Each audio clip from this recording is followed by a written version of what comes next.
Грация тутти. Уже прошло лет 30 после детства. Уже душой все труднее раздеться. Уже все чаще хочется гулять не за столом, а старым тихим парком, в котором в сентябре уже не жарко, и молодости листья не сулят. И молодости листья не сулят. Уже старушки кажутся родными, а девочки, как куклы заводные. И Моцарта усмешка все слышней. Уже уходят за полночь соседи. Не выпито вино, и торт не съеден, и мусор выносить иду в кашне. И мусор выносить иду в кашне.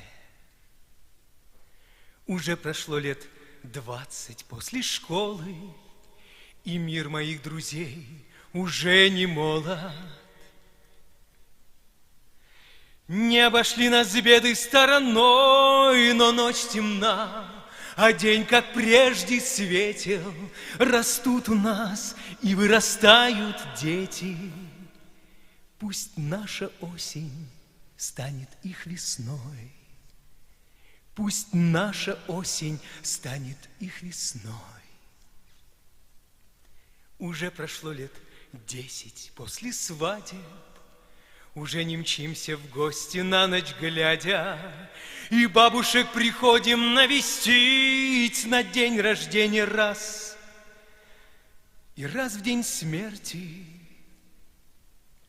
а третий раз, когда сжимает сердце желанием внучатами побыть, желанием внучатами побыть. Уже прошло полжизни после свадеб. Друзья, не расходитесь, Бога ради. Уже нам в семьях да не до перемены. Пусть порой бывает очень туго, но все же попривыкли мы друг к другу. Оставим мель помене, горечь сцен. Давайте не стесняться старых стен. В дом наш как-то туча забрела и стекла. Со стекла мы свои дожди переживем. Я да ты, Ксюша, вдвоем мы свои дожди переживем. Я да ты вдвоем. Я да ты вдвоем. Я да ты вдвоем.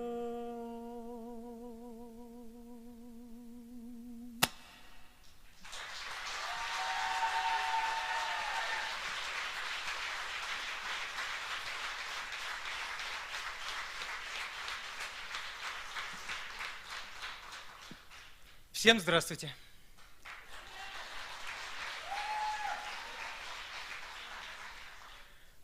Я всегда себя чувствую немного как безбилетный пассажир, как говорил Георгий Данелия.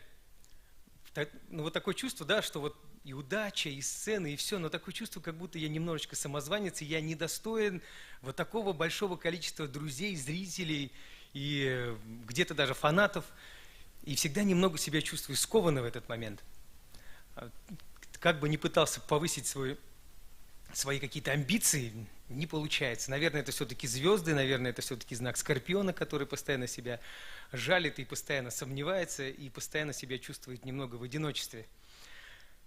Большое вам спасибо, дорогие друзья, что вы пришли, что вы уделили время, кто-то деньги. И я очень сильно рад вас всех видеть, я очень сильно волнуюсь, потому что это всего-навсего, на самом деле, за вот огромный период вот этот творческий, это всего лишь второй концерт мой сольный за всю свою жизнь. И, знаете, я долго не мог представить, как мне собрать программу. Вот. И я просто начал отталкиваться, как это называется, то есть я начал с детства, и вот шажками мое вот это вот становление до сегодняшних дней. Поэтому некоторые произведения будут сегодня, знаете, немножечко такими наивными, потому что они из детства. Некоторые очень сильно романтизированы, потому что они тоже повлияли на вот этот романтизм в моей душе. И я понял, кстати, откуда этот романтизм. Как раз-таки мне было лет 5. Мы жили в городе Усинск, это республика Коми. Это 2000 километров отсюда, но из нашего окна было видно Уральские горы. Представляете, они были всегда рядом со мной. И в 5 лет мои родители и мой старший брат, которые были уже постарше, смотрели какой-то прекрасный фильм, который я не мог понять по сюжету, но очень чувствовал по его мелодике. И этот фильм называется «Вам и не снилось». И я понял, откуда вот этот романтизм. Он именно оттуда, потому что эта музыка всю жизнь сопровождала мою жизнь. Вот эта последняя поэма была всю жизнь со мной. И знаете что? Оказывается, если ты во что-то очень сильно влюблен, всей душой, безусловно, оно всегда возвращается каким-то добром и светом. Я это заметил только недавно. И у меня таких примеров очень много на самом деле. И вот эта любовь в 5-летнем возрасте вот в эту мелодию сделала так, что через 33 года меня пригласили выступить в городский холл. Это в городе Москве. Наш композитор отсюда, он сейчас живет в Москве, меня пригласил на свой отчетный концерт, и я пел его произведение. И в зале сидел тот самый Алексей Рыбников, который написал эту мелодию. И я его наконец-то увидел. Но дело в том, что как только закончился концерт, мне нужно было бежать на самолет, и я не мог остаться вот на фуршет. И мне звонит композитор и сказал, что Алексей Рыбников из всех исполнителей выделил именно тебя. И он тебя похвалил. Через 33 года услышать от композитора, который написал то, что меня сформировало в то время, это было нечто космическое просто для меня. Это было просто до слез.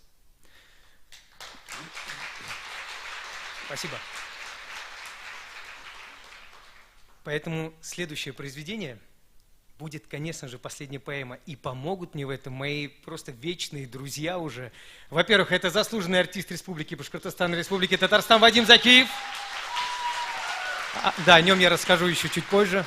И непревзойденная наша народная артистка Республики Башкортостан Индира Садулина.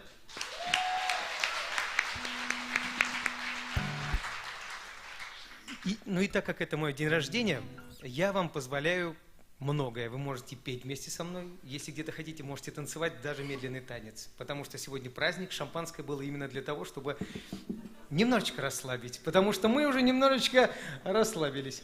Шучу. Ну так вот, последняя поэма.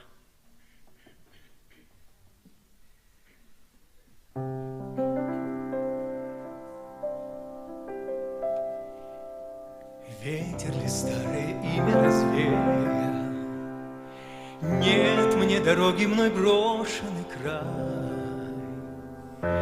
Если увидеть пытаешься издали, не разглядишь меня, не разглядишь меня, друг мой, прощай. Я уплываю, и время несет меня с края на край. С берега к берегу сот мили, год мили, друг мой, прощай. Знаю, когда-нибудь дальнего берега давнего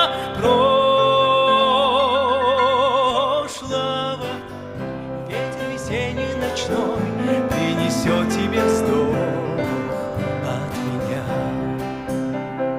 Ты погляди, ты погляди, ты погляди, не осталось ли что-нибудь после меня?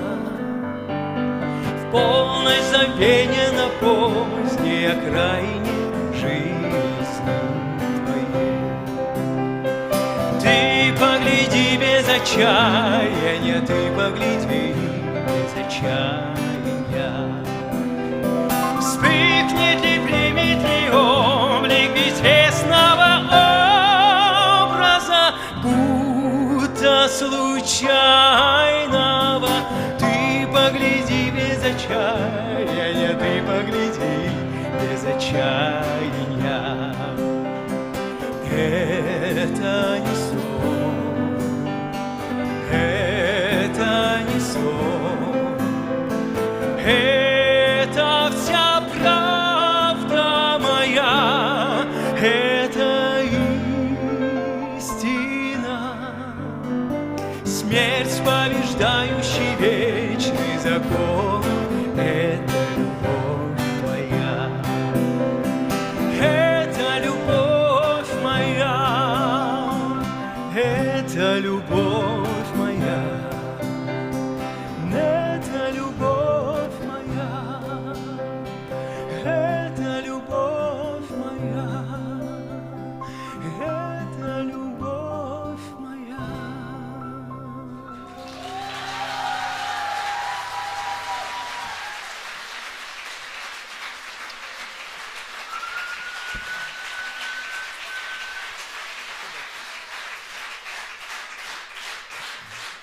Спасибо огромное.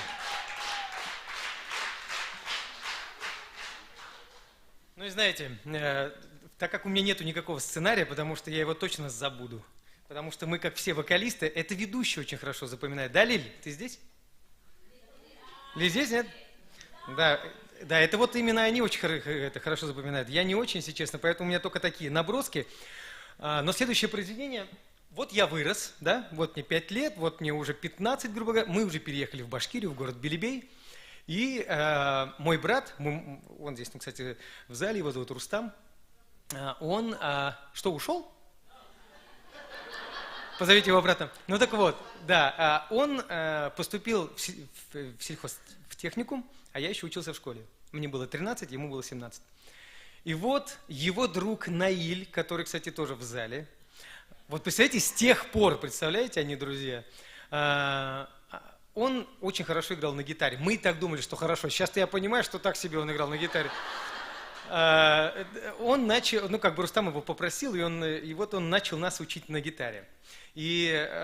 Но мы начали играть на гитаре, начали петь, но он забросил гитару, а сейчас у него сеть автомоек, Тойота огромная и огромный этот особняк. Рустик, мы, кажется, с тобой не тем занимаемся, нам тоже надо было гитару бросить в свое время, конечно. Ну ладно, шучу. Но и мы начали учиться играть на гитаре, ну и одна из самых таких легких и таких, ну в смысле по аккордам, там же барре, понимаете, да, это же все было сложно. И одна из вот таких вот наивных песен тех времен, которые хочется спеть, но так и получилось, что она очень подходит к этому концерту, потому что песня называется «Детство». Поэтому мы сейчас попробуем ее исполнить вместе с лауреатом международных конкурсов Рамисом Хакимовым, моим другом, баянистом. Очень известная песня, все ее знают, поэтому... Но если я забуду слова, Вадим, ты же мне поможешь? Если я вспомню просто эти слова. времени, да, с того времени... Поехали. Вернемся в 13 лет, поехали.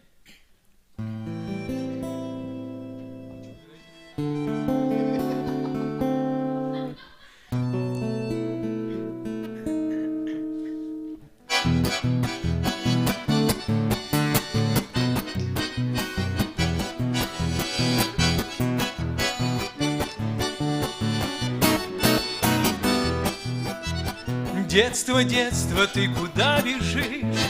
Детство, детство, ты куда спешишь?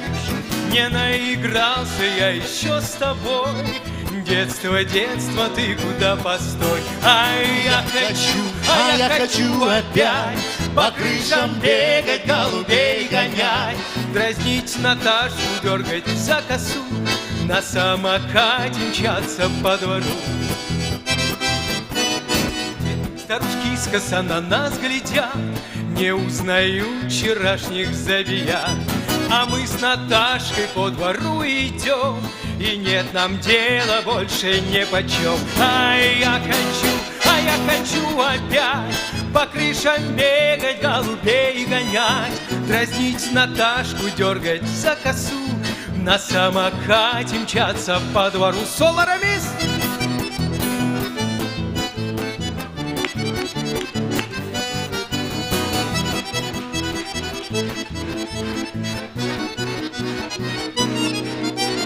Детство, детство, ты куда ушло? Где уютный уголок нашло?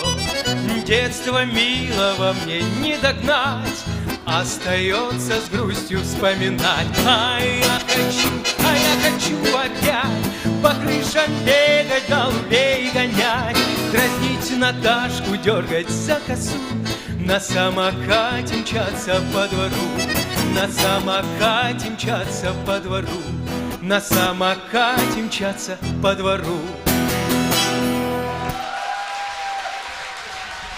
Спасибо большое. Спасибо. Рамис Хакимов.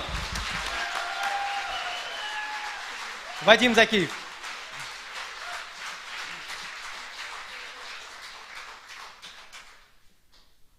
Ну что ж. Ну понятно. Ну, следующий, знаете, вот такой этап, как я поступил в училище искусств. Мне 16 лет, до 17 осталось, вот в ноябре мне будет 17. Мне 16 лет, и я впервые приезжаю в Уфу, меня мой брат втаскает по училищу искусств. Я представления не имел, что пению нужно учиться, я вам честно говорю. До 16 лет я об этом просто не знал. Я никогда не учился в музыкальной школе, у меня не было никогда вот этих музыкальных, более-менее профессиональных линий. Ну так вот, но большое спасибо за это Нуру Даутову. Это замечательный композитор наш, который услышал сначала моего брата. Брат говорит, нет, я уже учусь типа в техникуме, а я учился в этом же техникуме, но только на первом курсе, потому что мой папа был там замдиректора, мой двоюродный дядя был там ректором. Вы понимаете, да? То есть это уже, куда бы я ни хотел, меня бы туда впихнули, понимаете? Вот. И я пошел, как такой как бы амебный очень человек. Вот. И я поступаю в училище искусств. Сначала я поступил в класс Фарзан Фаткулны Сагитовой, к сожалению, ее сегодня нету. Она просто не смогла быть. Я надеюсь, что будет в следующий раз. И ей огромное спасибо. Но потом я поступил в класс просто отъявленного тенора, так я его назову, который воспитал, я вам скажу, во-первых, воспитал любовь к сцене, не уважение еще, только любовь. Он научил открывать дверь на сцену ногами. Это он метафорически пытался объяснить, что, пожалуйста, будьте уверенными. И самое главное, что он научил, эти слова всегда в моей душе и в моей голове, он всегда говорил, сделайте это красиво. И я хочу этого человека позвать на сцену, но, более того, сегодня у моего первого, можно сказать, преподавателя по вокалу, у Вахита Галибаевича Хызырова день рождения прямо сегодня. Вахит Галибаевич.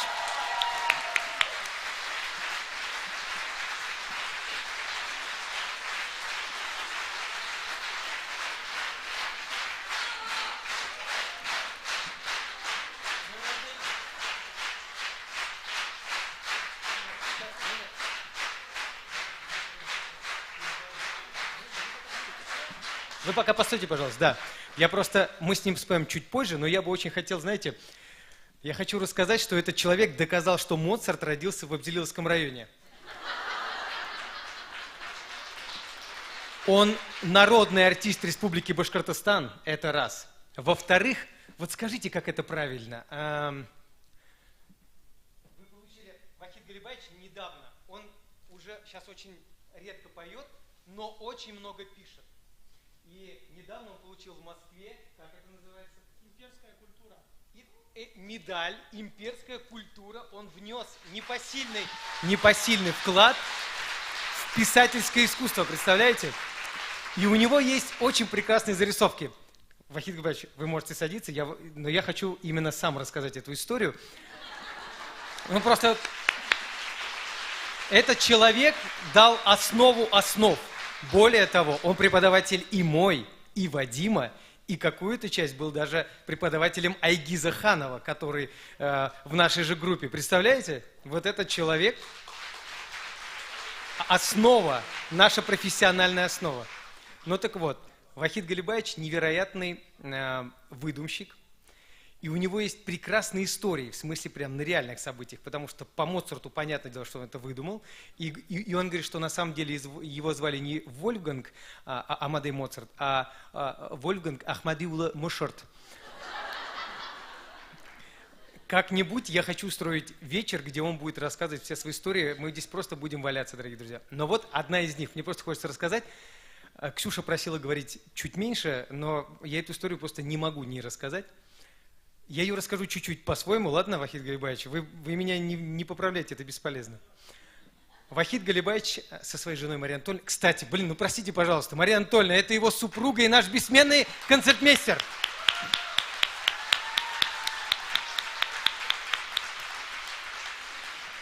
В скобках я вам покажу, как Мария Анатольевна с нами занималась. То есть вот здесь вокалисты, она играет нам, и мы что-то лажаем. Все что-то ругаются, да, мы говорим, Вахид Галибаевич, почему ты так плохо поешь, что такое, почему вот эти, где верха, и Мария Анатольевна всегда молчит она, и играет, делает паузу, да козел, потому что.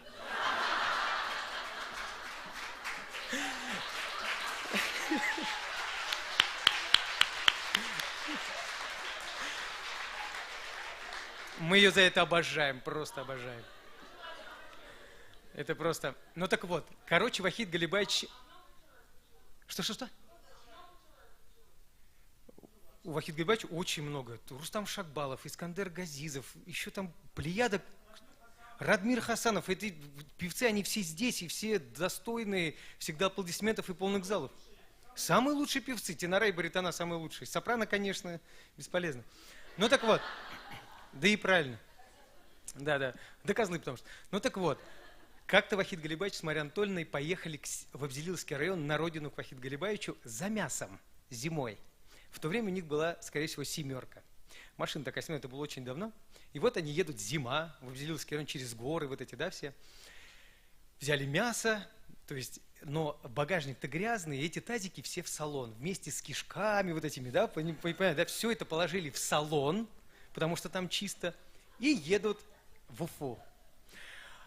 И вот гора, они спускаются, лед. Они поднимаются, а в это время спускается шестерка старенькая, и ее очень сильно заносит. И она прямо лоб в лоб летит к Вахиду Галибаевичу. Вахид Галибаевич, я, говорит, даже видел, говорит, через его окно, как он вот так, говорит, руль отпустил и вот так глаза, говорит, закрыл. И Вахид Галибаевич выворачивает машину и переворачивается в кювете. Вот этот человек останавливается и бежит проведать, что случилось. Он открывает дверь и видит мясо, кровь, кишки, просто...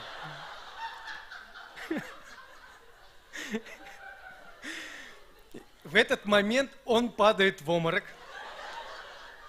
И скорую пришлось вызывать не им, а этому бедному мужчине. И этим история не заканчивается. Его забирают и везут в ближайшую больницу в Кармаскалы. Вахид Галибаевич с Марией Анатольевной, это уже может правда, может нет, это не важно. Вы, главное, прочувствуйте момент, как говорит Задорнов. Они переворачивают машину на этой же машине. Ну, там же зима, все очень мягенько. На этой же машине все в крови едут домой. И Вахид Галибаевич говорит, давай заедем к нему в больницу, проведаем, живой, нет?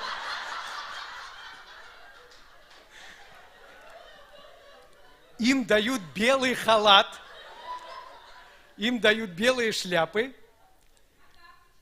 и тапочки.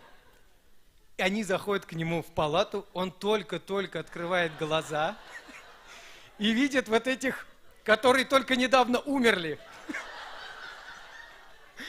Он полностью был уверен, что он уже в раю. И он опять падает в обморок, и врач говорит, ну, ёп, он только-только вышел.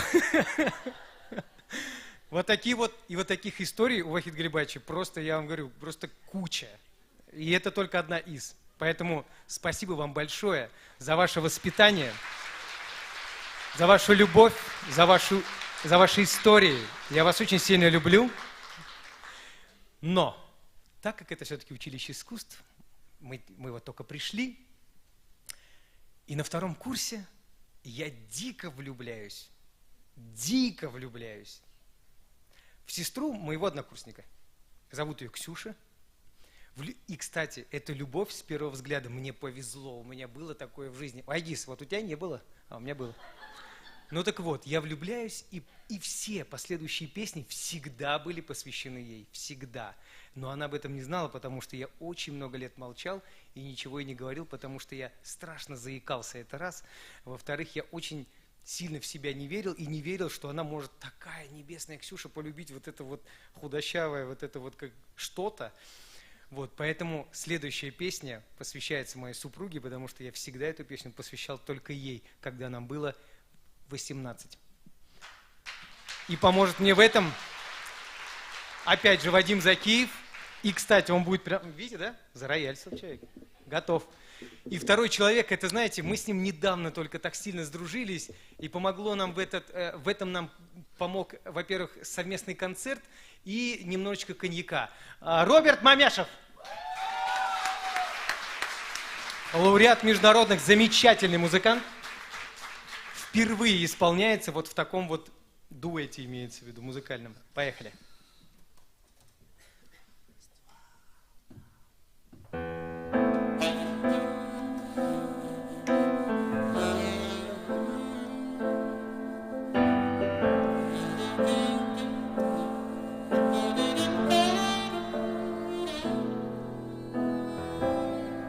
Для меня нет тебя прекрасней, но ловлю я твой взор напрасно, как видение неуловимо. Каждый день ты проходишь мимо, как видение неуловимо. Каждый день ты проходишь мимо, а я повторяю вновь и вновь: не умирай, любовь, не умирай, любовь, не умирай, любовь.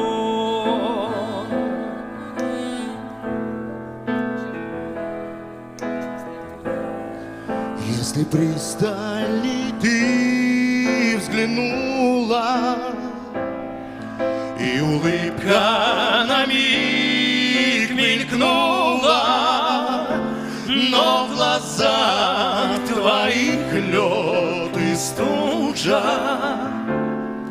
ведь тебе я совсем не нужен, но в глазах твоих лед и стужа, ведь тебе я совсем не нужен, а я повторяю вновь и вновь: не умирай, любовь, не умирай, любовь,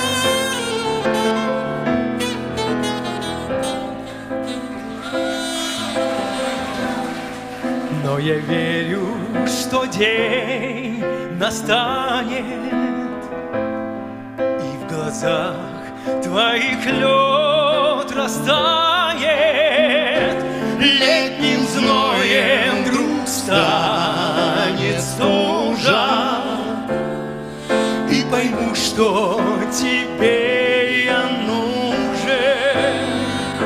Летним зноем вдруг станет стужа, и пойму, что тебе я нужен.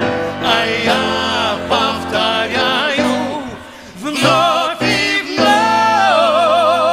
не умирай, любовь, не умирай, любовь, не умирай, любовь, не умирай, любовь, не умирай, любовь.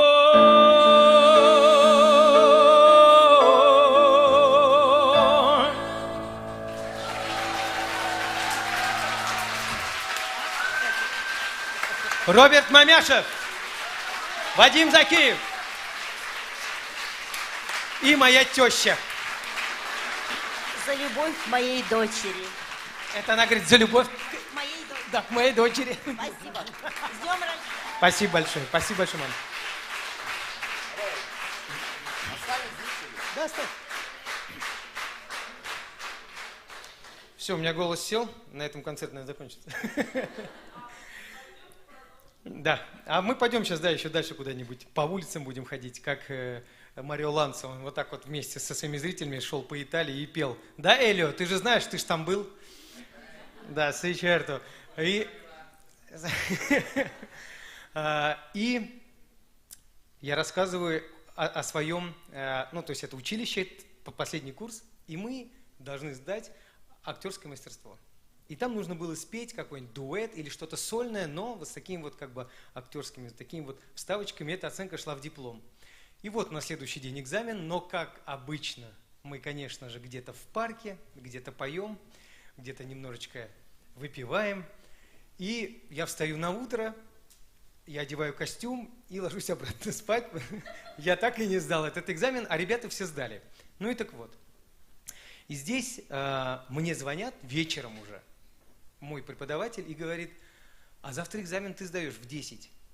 А я говорю: как в 10? Я не готов, я не знаю, с кем петь. Я думал, там через 2 недели. Нет, говорит, все, вот завтра.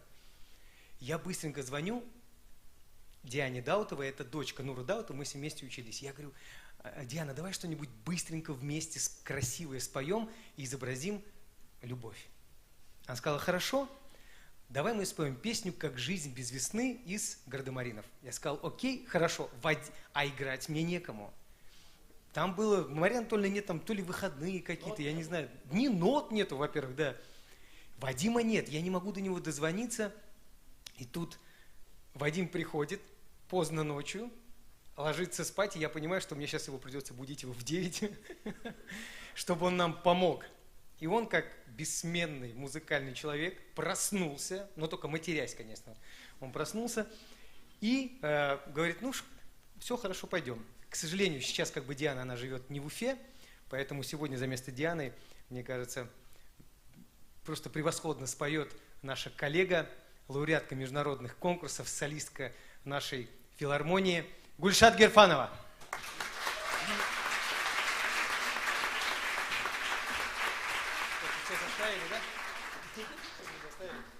Гульшат Герфанова. А? Так, а ей какой микрофон? Вадим, дай свой. Ну так вот. Сейчас мы попытаемся... Ксюш, ты только не злись, ладно, сейчас мы быстренько любовь только немножечко покажем. Понарошку она не настоящая.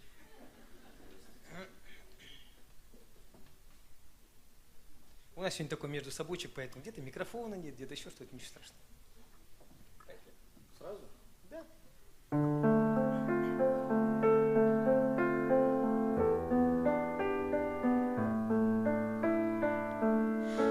Как жизнь без весны, весна без листвы, без грозы и гроза без молний. Так годы скучны без права любви. Лететь на призыв и листом безмолвный твой. Так годы скучны, без права любви, без права любви.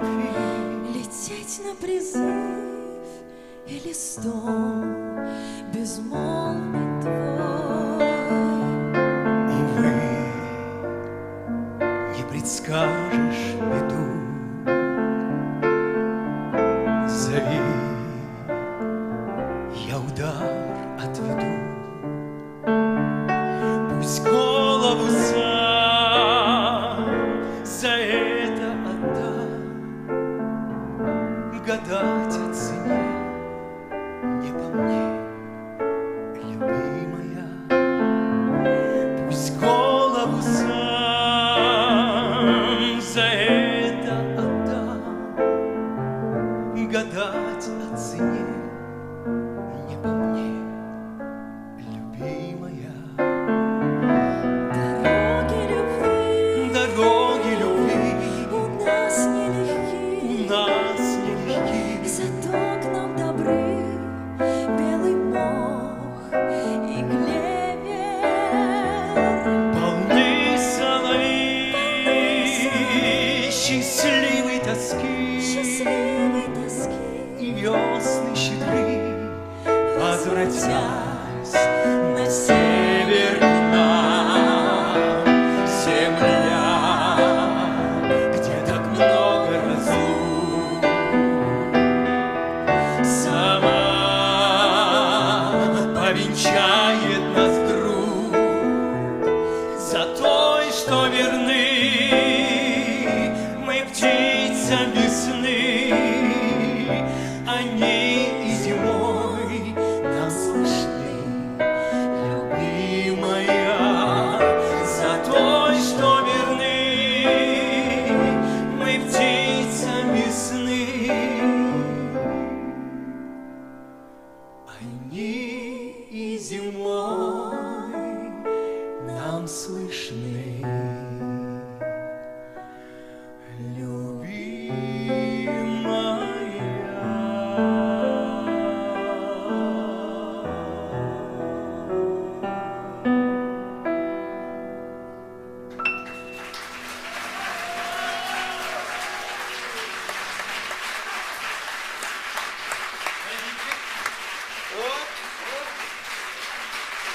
Гульшат Гирфанова. Она еще вернется к нам. Вадим Закиев. Магиот. Да.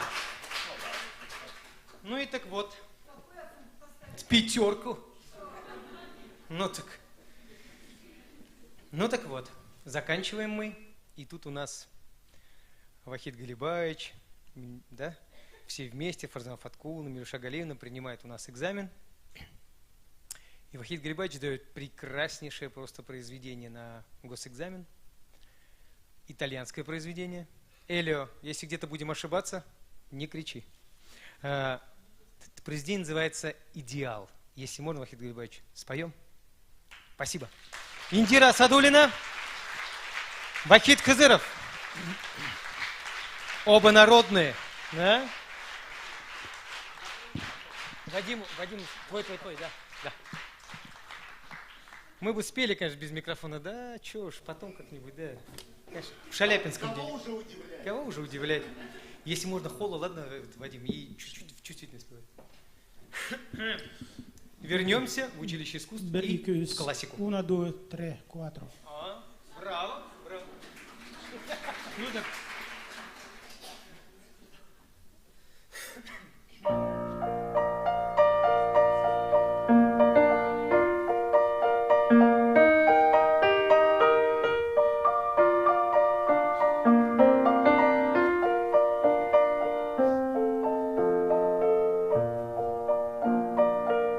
Io ti seguì con mi ride di pace.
In terra pito al suon della tua voce lungamente sognerai e della terra ogni fanno ogni croce in quel giorno sguarda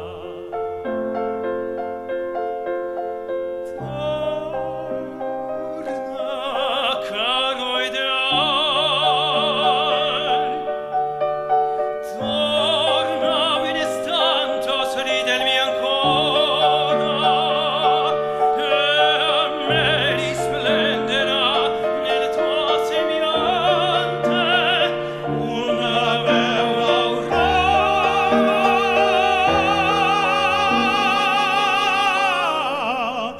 una novella aurora.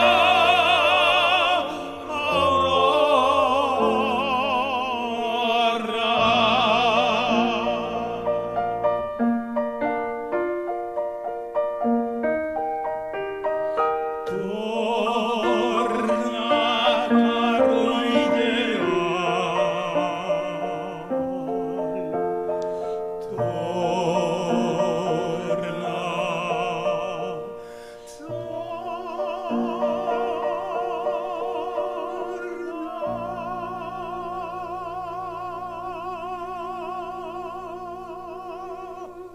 Ну, примерно так.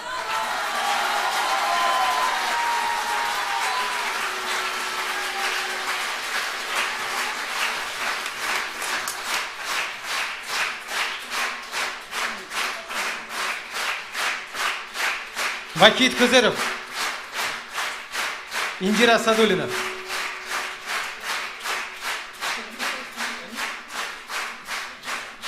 Месяца 2-3 назад я не думал, что я сюда дойду, потому что в таком состоянии был, ну, физическом, да.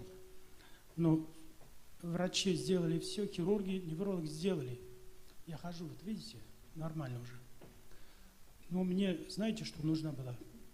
Вот то, что ты сделал, Руслан, меня позвал. Мне не нужны сейчас капельницы, мне нужны вот ваши взгляды, аплодисменты.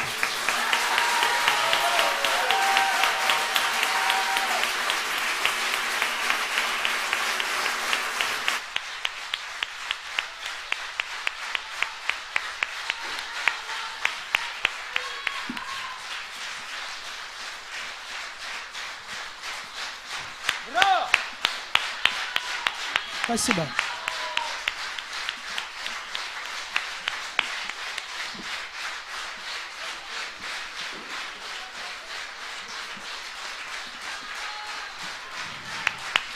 Спасибо большое.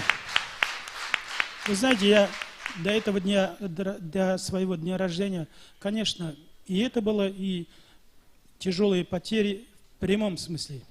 Видите, 25 килограммов долой. Так что враги не дождутся.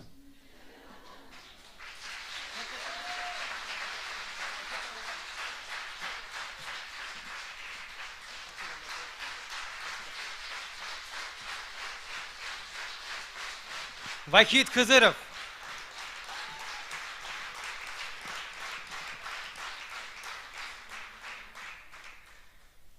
Я как-то в 2004 году выиграл машину на конкурсе. В жюри сидел Вахид Галибаевич, но когда обсуждается ученик, учителя нету при обсуждении.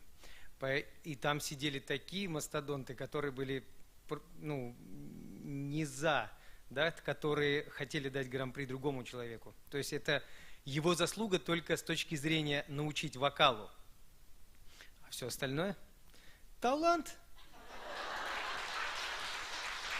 Спасибо большое, Вахид Галибаевич. Как мы смешно на этой машине призовой ехали вдвоем, у меня же не было прав. И мы с Вахид Галибаевичем с Нефтекамска ехали в Уфу. И каждый милиционер, так как ключи вручал сам президент, Муртаза Губайдулович, все. И вот по всей дороге очень часто стояли полицейские, а у нас машина, ну в то время еще милиция, а у нас были номера, там гран-при, там туда-сюда. Да. И каждый останавливался, отдавал честь, говорил: поздравляю, это было так здорово, ребят, вы представляете. Никогда с Нефтекамска я не ехал так долго. Ну так вот. И вот закончилось училище искусств, но вот этот конкурс, который Дуслукму, где вот я выиграл машину, там я начал прислушиваться к народным мелодиям и начал понимать, что что-то во мне вибрирует, а раньше не вибрировало. При том, что мои родители пели застольные песни, мы говорим: уф, опять вы затянули вот эти свои народные песни. И только спустя вот какое-то время вот эта любовь к чему-то народному начала бурлить во мне. И я уже поступил в Академию искусств к Фарзане Фаткуловне. Вот, к сожалению, ее сегодня нет. И концертмейстер была Ирина Станиславовна. Я им очень сильно благодарен за все. Они, ну, то есть это был такой, здесь даже кажется, вот видите, новая вершина. Это была новая вершина, это была новая глава в моей жизни, где уже она научила не только любить сцену, но уже и уважать. Там были свои какие-то, свой был этикет, своя какая-то сила, своя энергетика. И я так загорелся народным пением, что один раз меня пригласили, ну, как бы опять в Нефтекамск на этот конкурс, но уже как гостя. И я услышал, как Алсу Бахтиева, это актриса башдрама, она поет башкирскую народную песню под названием «Зульхиза». И я просто влюбляюсь, представляете, я никогда не слышал что-то, да, как бы подобного, и тут я влюбляюсь вот в эту песню. Но я не умел ее петь, там столько рулат, столько каких-то сложных моментов, которых у меня нету, их просто нету, понимаете, у меня технически нету. И 3 месяца я пытался научиться вот это петь. Я это не учился, приходил в класс? Нет, это я просыпался с этой мелодией, напевал, мылся, мыл посуду, ехал в машине, понимаете, это всегда было в моей голове, и за 3 месяца я наконец-то научился. И тут, в 2008 году, я поехал на конкурс Хайдара Бигичева. И мне нужно было спеть вот эту «Зульхиза», впервые в жизни башкирскую народную песню акапельно в оперном театре при полном зале. Это было страшное волнение, просто невероятное было волнение. Но сейчас я понимаю, что все-таки самое интересное, что происходит в нашей жизни, оно по ту сторону страха. Вот есть мы, есть страх, и за ним на самом деле интереснее, чем здесь. Поэтому я понял, что не нужно бояться, нужно с этим страхом, с этой неуверенностью нужно идти вместе с ними, не отталкивать их, они всегда будут с вами, но вместе с ними нужно делать и идти. Поэтому следующее произведение я постараюсь спеть хоть как-то более-менее достойно «Зульхиза».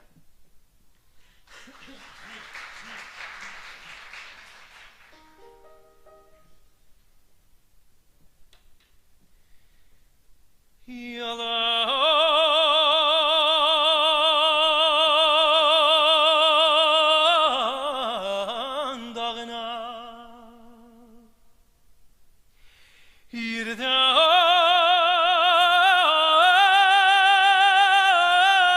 da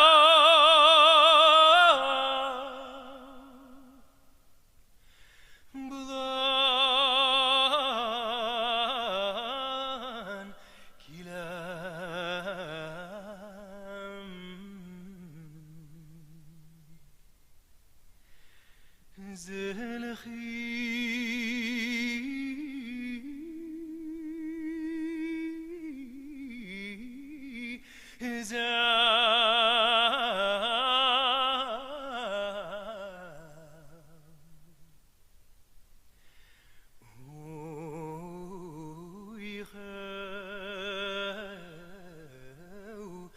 dağına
Спасибо большое.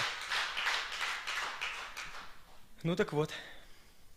Вот этот конкурс Хайдара Бигичева. Там, ну, как обычно, как все ученики Вахид Галибаевича, получают первое место.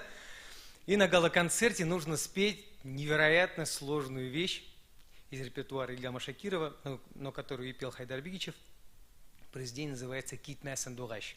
И начинается вот такой сложный этап делания этой невероятно сложной песни, поэтому вы меня извините, я ее спою не всю, но постараюсь. И вообще, если честно, я очень сильно волнуюсь за то, чтобы вам понравилось. Я понимаю, что здесь песни русские, татарские, итальянские, башкирские, и гости у меня вот такие же, и хочется каждому угодить, если честно. Но, в конце концов, я понял, что сегодня самое главное, чтобы понравилось это все моей маме.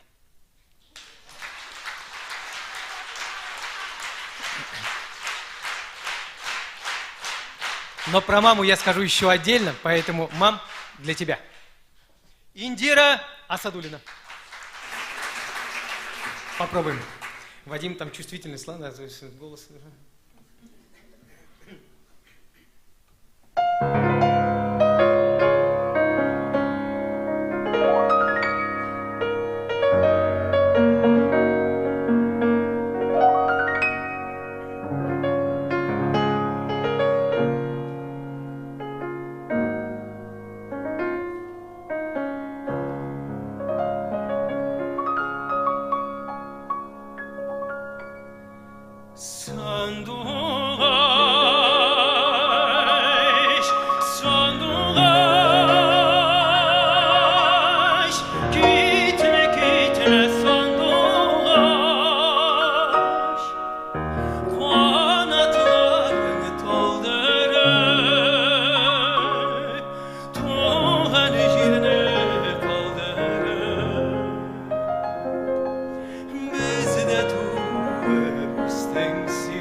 Yarın öter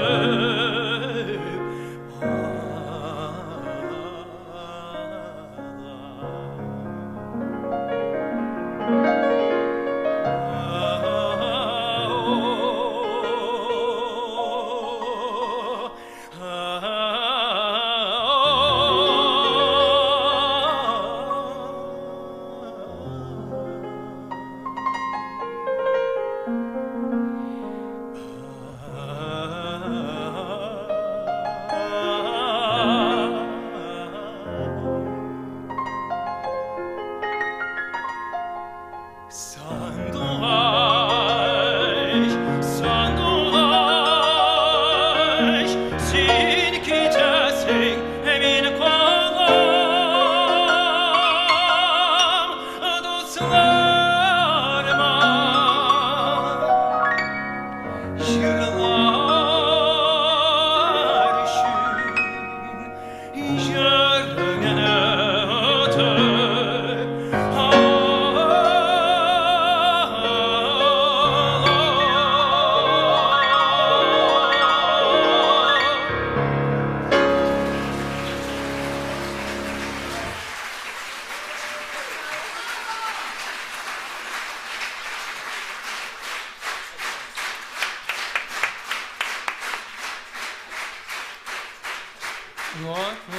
Вот. Альфия Гутова. Ты мне, что ли? Это наш семейный врач. Она лор. Но в зале еще есть настоящий профессионал именно по вокалистам. Это лучший, мне кажется, фониатор не только в нашем городе, не только в нашей республике, но один из лучших в России. Джалиль Фаридович, он тоже сегодня с нами.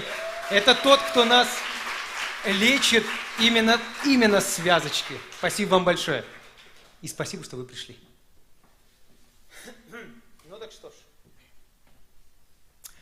И вот мы в 2009 году едем в Италию. Представители Башкирии, то есть вокалисты из Академии искусств, это был такой студенческий обмен. Случайно Шура Сагитова не здесь? Нет, да? Эх, жалко. Ну так вот, мы едем в Италию. Просто феерично. Вот этот Кит Мясен Дулач я пел там раз 20. Просто меня можно было разбудить, и я уже пел эту песню. Но и, конечно же, как же без итальянских песен и наших итальянских друзей Элио, Оксана. Спасибо большое, что вы пришли. Этот блок специально для вас такой итальянский, потому что это вот такая вот голова, которая... Я понял, что я в Европе, представляете? В Европе. Это Италия, это же молодой, нет, не свободный. Ну так вот. И поэтому мне хочется посвятить вот этот такой небольшой блок итальянскому искусству, ну и пению, наверное уж. Ну и сейчас на сцене... ну так вот, что я хотел рассказать, извините, пожалуйста. Мы приезжаем в Италию, и мы приходим на площадку, у нас вокалистов, человек 8. Плюс еще концертмейстер, да, мы все готовы, все там классику поют. И мы приходим в зал, а организаторы забыли о том, что в этом зале нету своего рояля. И мы приходим, а там все классики. Все только поют под оркестры и рояли. Но, так как с нами был Вадим, а у Вадима с собой была гитара, мы дали в первый день, как только прилетели в Италию, мы дали сольный концерт с Вадимом. Мы спели песен 18 без микрофона. Вообще. И я теряю голос, и 4 месяца я потом, и всю оставшиеся 2 недели в Италии, я просто прохлаждался, купался, ел пиццу. Да, Вадим? И я вам сейчас покажу, как вот это вот... Мы знаем очень много итальянских песен, но вот это она самая такая итальянская, знакомая нам из детства.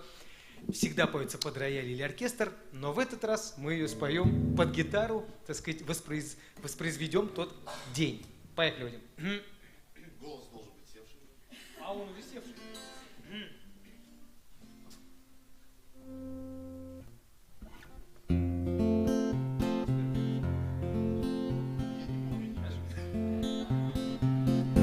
Che bella cosa, una giornata sole, un'aria serena, dopo una tempesta, per l'aria festa, pare già una festa. Che bella cosa, una giornata sole. Здесь можно вместе.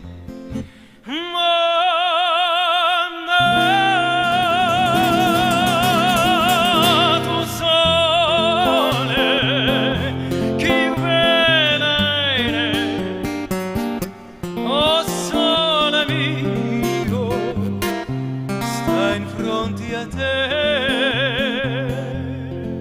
Oh sole mio,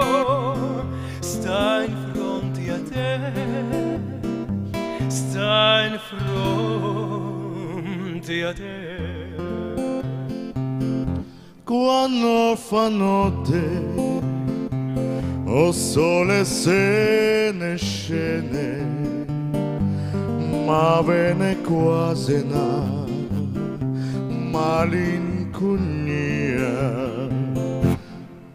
Sotto la finestra e tu restoria, quando fa notte o sole se ne scende.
Все семейство.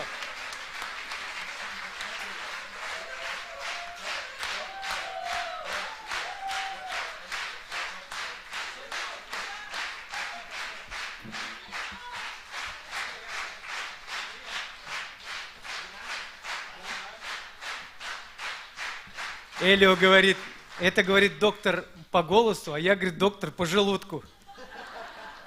Потому что Элио держит сеть ресторанов, Элио. Я вас всех туда приглашаю. Там самая лучшая пицца, я вам честно говорю. Самая лучшая пицца у него, да? Согласитесь? Самая лучшая пицца в России. В России, да.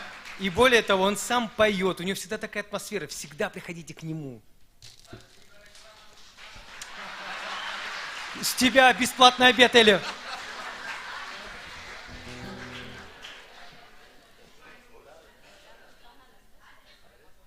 Адрес? Ой, там много.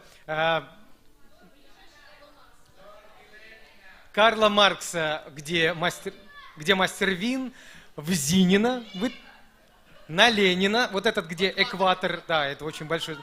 На Зорге, Мендель. В Сибае, кстати, есть. Ну а сейчас вторая такая итальянская песня. Всем очень известная. Подпевайте. Поехали.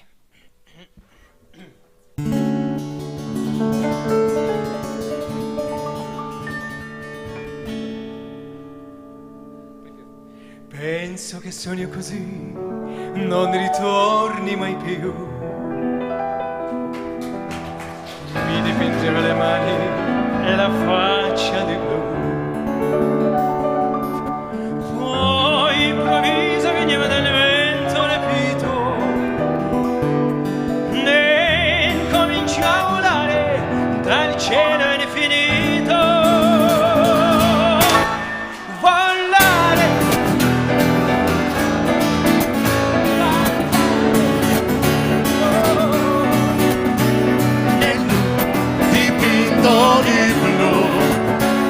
Felice di stare lassù, e volavo felice pronando nel sole al banco del sole, mentre il mondo pian piano spariva lontano laggiù.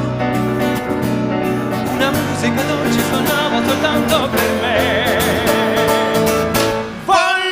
volare, oh, cantare, oh, oh, nel dipinto di blu, felice di stare lassù.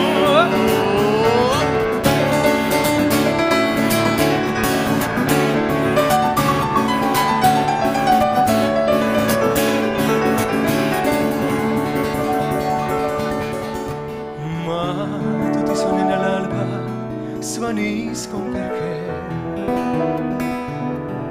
quando tramonta la luna li porta con sé.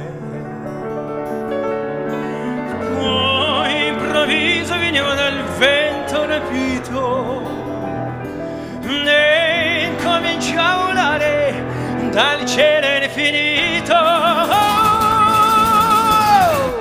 Volare, cantare, nel dipinto di blu, felice di stare lassù. E volavo, volavo felice più in alto da sole ero ancora lassù, mentre il mondo pian piano spariva lontano laggiù. Una musica dolce suonava soltanto per me.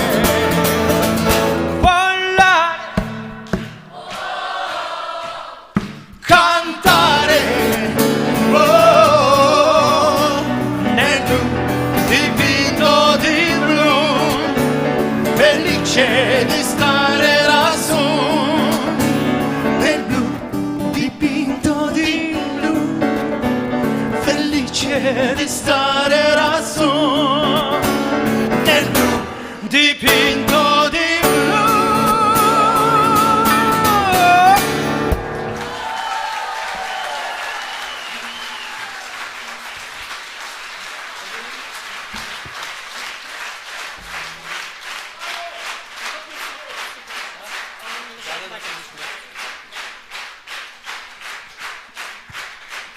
Спасибо большое. А что у нас по программе-то? Ой, ребята, следующая песня. Вадим, ты можешь пока? Да. А то неделю Дусина говорит, я, говорит, Вадима не вижу из-за цветов. Да завидуете просто сейчас. Ну так вот, знаете, сейчас песня, которая была, когда все поделилось на до и после. Это действительно, эта глава называется так, потому что с этой песней так много чего связано. И так много появилось каких-то дорог, очень необычных, вперед, неожидаемых мной.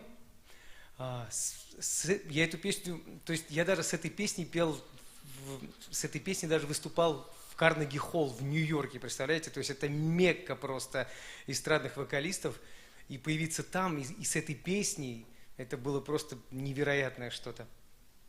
И я знаю, что даже здесь есть те зрители, которые мне писали, а эта песня точно будет у вас? Если будет, то я приду. Мне кажется, Лилия Курамшина тоже пришла сюда только из-за этой песни. Потому что она не ходит на наши концерты. Ну так вот, ладно, шучу. И знаете что? Хочется посвятить эту песню композитору. Он был просто невероятный композитор с невероятной музыкой. И мне кажется, лучше этого произведения пока ничего не написали. Вот такого значимого. Именно в национальной музыке. Кузнуром.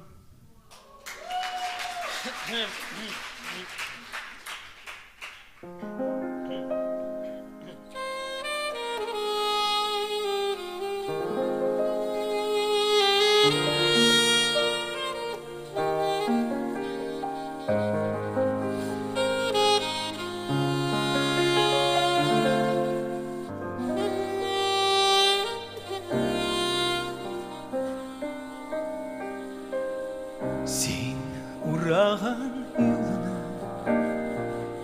min uğrayma, izlerine tügen göz nura. Sin sılağan yazına min sulima.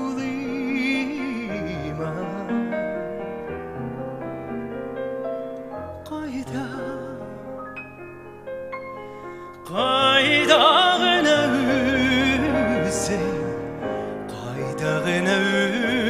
üzeyn gözün uğrama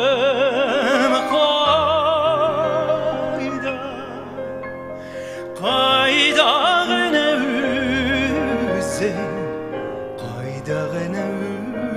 üzeyn gözün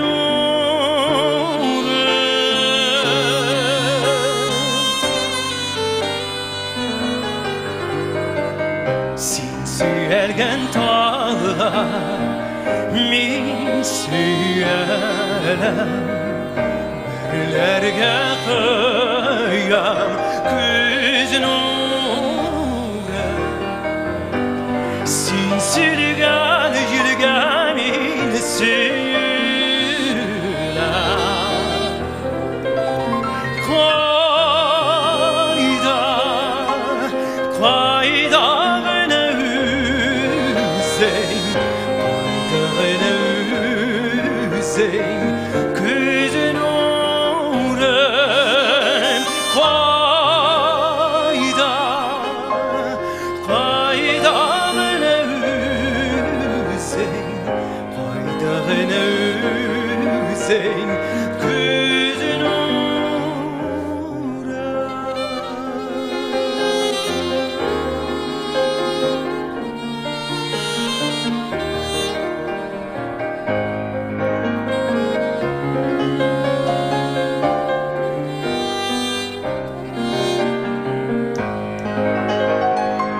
var hislerimde tırnaklansa yaktı güz nuru Jiller günas yaşaşlarımda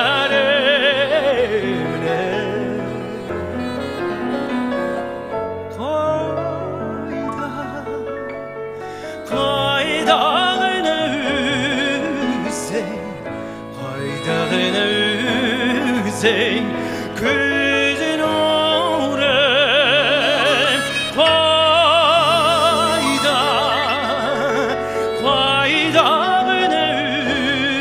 üzey Qaydağını üzey Gözün uğrun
Роберт Мамяшев, Индира Садулина, Лилия Курамшина.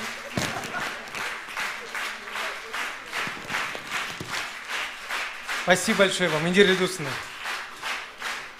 Роберт, огромное спасибо. Так сыграть. Здравствуй, дорогая моя. Ты же выросла. Девочка выросла, я ее помню в 2 раза меньше. Спасибо вам большое. Кто-нибудь возьмите, пожалуйста, цветы. Такой букет красивый. Вадим, возьми, пожалуйста. Спасибо.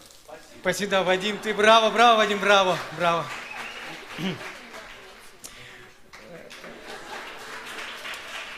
Я бы сейчас хотел сказать, что, знаете, вы помните, да, что я вышел вот с произведением, которое называется «Уже прошло лет 30», и оно было без сопровождения. Это была борьба, на самом деле, над своими страхами, потому что я сильно очень заикался в детстве и не мог говорить. Я не мог выразить все, что я хотел. Я всегда боялся. У меня даже была девушка в школе. Я с ней встречался года 3, но я так и не признался ни в любви, ни комплимент не мог сделать, потому что просто я шел и молчал. И просто молча дарил какие-то подарки, потому что я просто не мог говорить. Мне просто было очень сильно страшно. И я понимал, что если я вот это первое произведение выйду как со стихом, то ну, где-то я могу все-таки промахнуться из-за вот этого всего. И поэтому наложил музыку как бы в голове, которая есть. Ну так вот.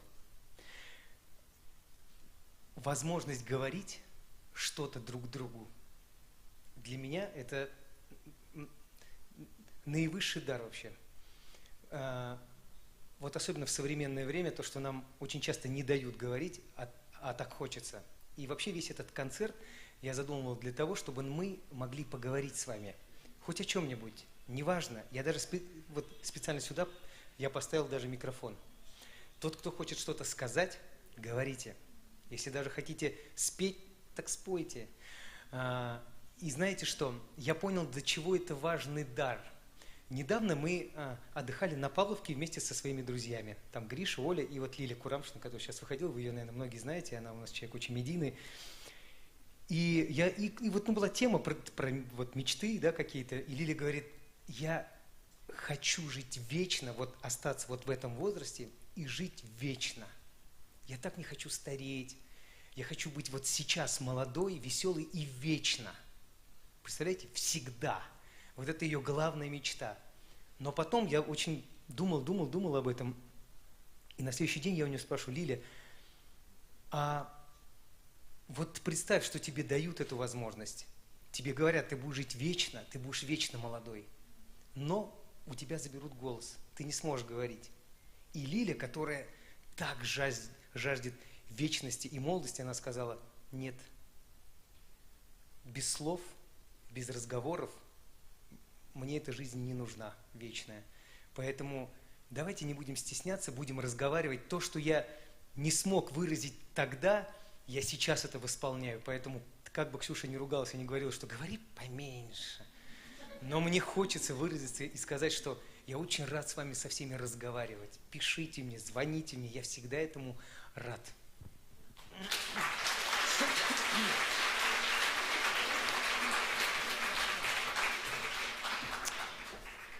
Итак, вот, следующая глава называется «Человек-мелодия». Да, вы, наверное, уже многие знаете, те, кто были на нашем концерте, что 40 городов я проехал с концертами Арно Бабаджаняна по всей России. Это было просто невероятное, то, что невозможно восполнить, вот такой вот период просто волшебный. Я влюбился в его музыку, поется она всегда очень легко. Но столько там содержания. Вот бы научились бы у нас снова вот так вот писать. Ох уж эти армяне, да? Талантливые люди, до чего. Ну так вот, этот блок мне хочется посвятить Арно Бабаджаняну. И вот опять же, возвращаясь к тому, что любовь всегда вот она, если ты что-то очень сильно любишь, она всегда как-то вот возвращается. Мой брат, совсем юнец, еще учился в техникум, 1 или 2 курс, уезжает в Армавир, не в Армавир, говорю, в Адыгею, это же Башкирия и Адыгея, и там есть такой огромный концертный зал. И он, то есть его там снимали, и он привез, как он выступал, и пел песню Арно Бабаджаняна под названием «Улыбнись». Мне так нравилась эта песня в детстве, и вот это то, что сцена большая, а я еще совсем юный же, я же вообще не знаю ничего в этом. И мне так нравилось то, что сейчас вот там происходит, то, что я вижу, что ровно через... Сколько мне было лет? Нет, вру, не ровно. Через 20 примерно лет на этой же сцене я пою ту же самую песню. Но не судьба ли, но не любовь ли? И сейчас я хочу попросить, я не знаю, Рустам выучил эту песню или нет, я тебе помогу, Рустам. Пойдем, не хочешь? Че, реально не будешь? Айда, пошли.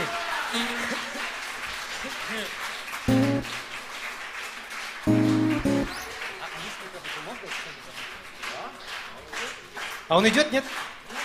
Вон идет.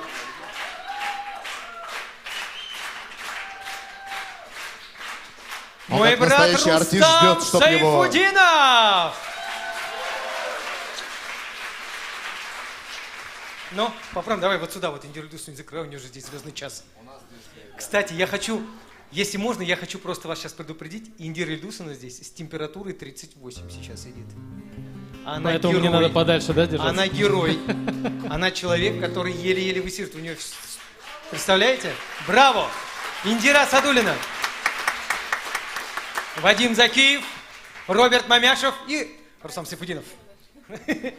Поехали. Мы попробуем исполнить. Я начну, ты потом сейчас войдешь. Хорошо. Этого не было в сценарии, сразу предупреждаю. Давай попробуем.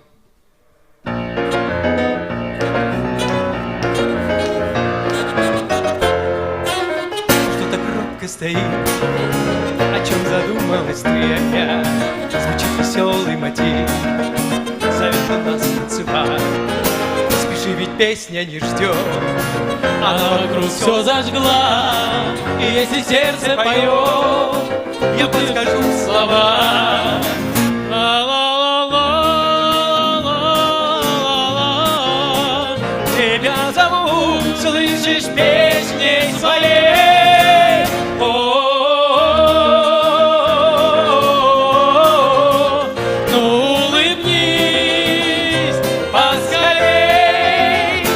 ждать. Сейчас я буду ждать, что пришла она. Ее заменит вполне. Давай пой сам. Твоя улыбка одна. Спеши, ведь песня не ждет. Она вокруг все зажгла. И если сердце поет, тут не нужны слова.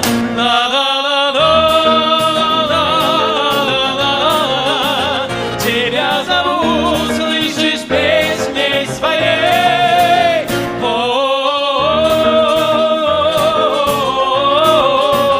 Ну улыбнись поскорей.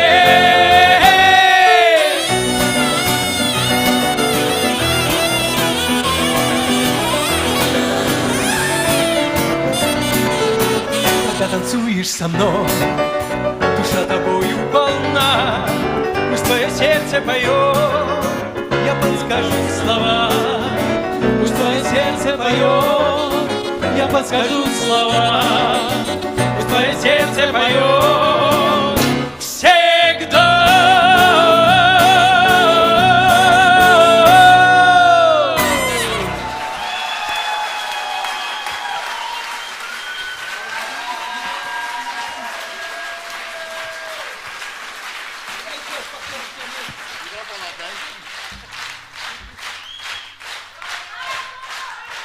Рустам Сайфудинов, Роберт Мамяшев, Вадим Закиев, Индира Садулина. Да, вы можете говорить, да? Ой, а там включено, нет? Это Вадим, а там не включено, что ли? А ну, попробуй-ка. Дай-ка. Это Вадим, ты включил? Все, включил, можно говорить. Ой, ты же Айгуля, я 100 лет не видел. Господи, дорогой. Поздравляю тебя, во-первых, Руслан, с днем рождения. Я вот очень рада нашему знакомству, рада, что у нас родители дружили, дружат и познакомили нас. Поэтому, ребят, спасибо вам большое, что когда-то вы меня называли сестрой, Да. и до сих пор вы меня так считаете. Очень-очень вас люблю, целую. Спасибо тебе большое, Гулечка. Спасибо. Спасибо.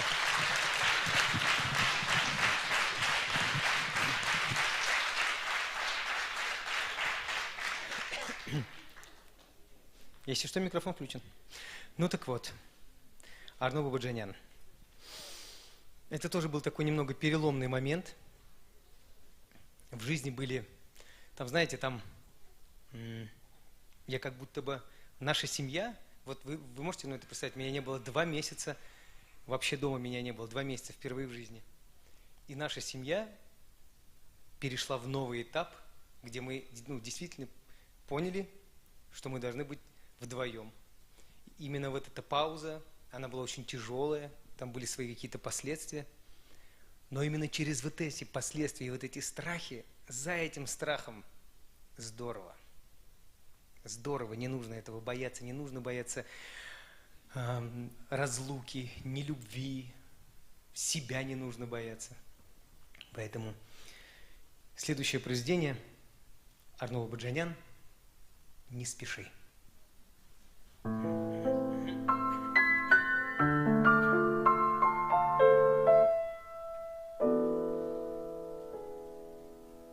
Ты спеши, ты спеши ко мне, если я вдали, если трудно мне, если я словно в страшном сне, если тень беды в моем окне.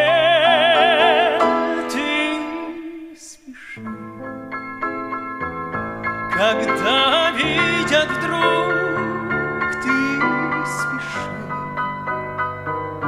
Когда мне нужен друг, ты спеши. Когда грущу в тиши, ты спеши, ты спеши.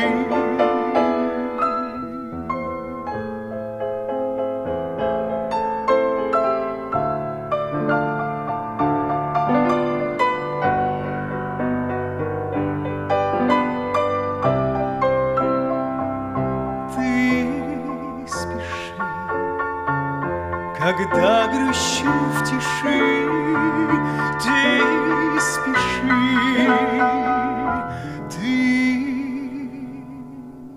спеши.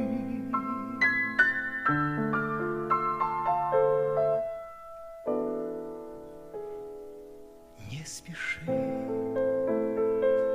не спеши, когда мы с тобой вдвоем, и вдали беда,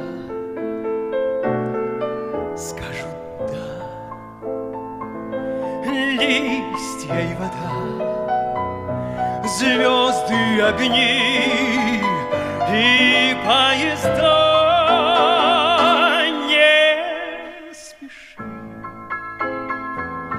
Когда глаза в глаза, не спеши, когда спешить нельзя, не спеши, когда весь мир в тиши, не спеши, не спеши.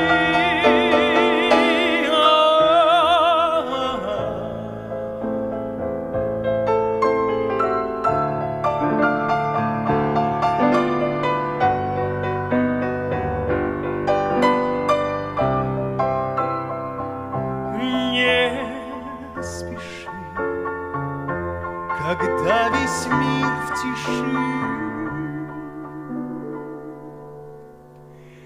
не спеши.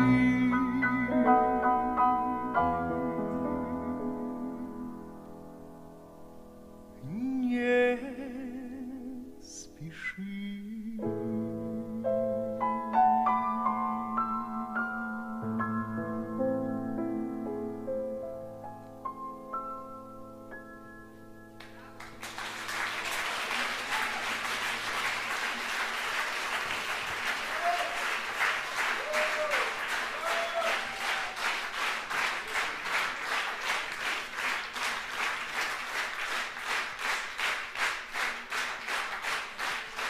Ну что за руки, да?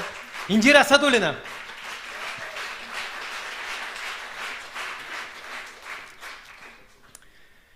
Ну а сейчас снова песня о любви.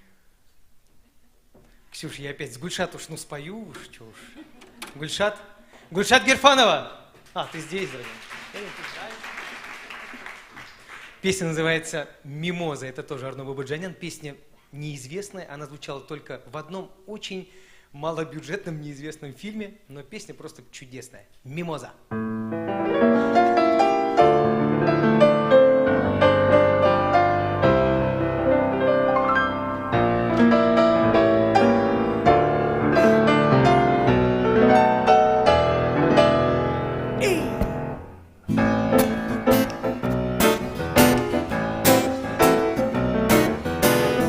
Сказала мне тревожно, не подумай уезжать.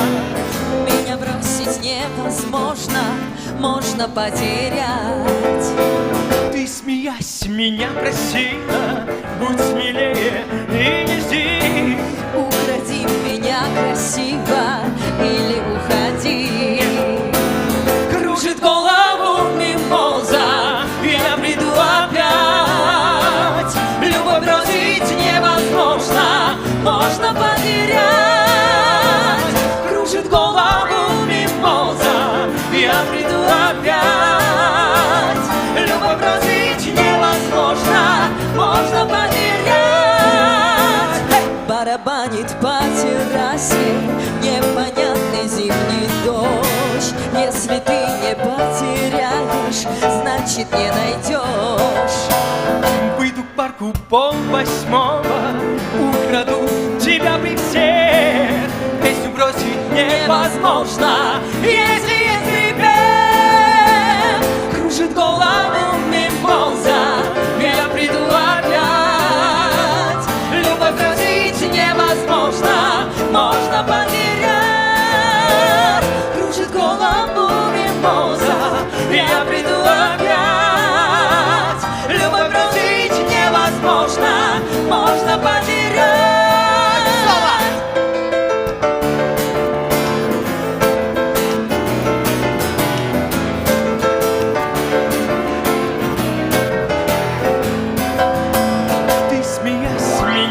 сила, будь смелее и не жди. Укради меня красиво Или уходи. Кружит голову мимоза, я приду опять. Любовь бросить невозможно, можно потерять. Кружит голову мимоза, Я приду опять. Любовь бросить невозможно, можно потерять. Можно потерять. Можно потерять. Ча-ча-ча.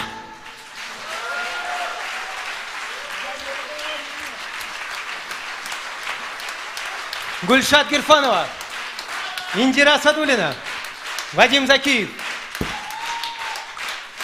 Ну а сейчас небольшой перерыв, да? Ну надо же немножечко, да? Хорошо. Тянафыс, как говорят у нас, 15 минут. И до скорых встреч.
Мәңгілік мөхәббәт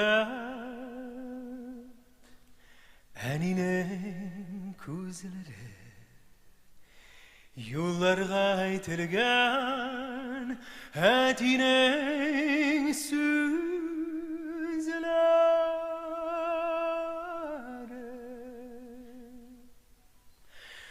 шунысы үкенеш соң гына аңлыйбыз күңелнең аклыгы күзләренең сафлыгы шунысы үкенеш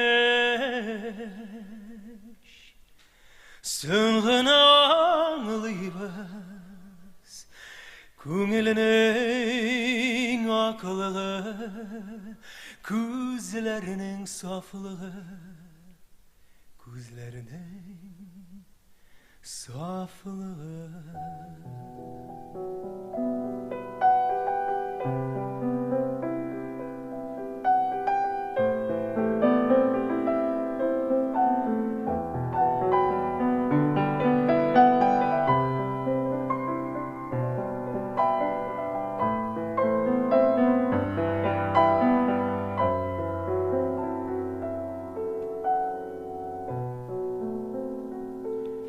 Жеңіл булмый язмыш сулы киртәле тормыш күперләре үтәсе бараны тормыш юлларында янымда үзләре әнинең күзләре әтинең сүзләре тормыш юлларында yanımda üzleri Әнинең күзләре әтинең сүзләре әтинең сүзләре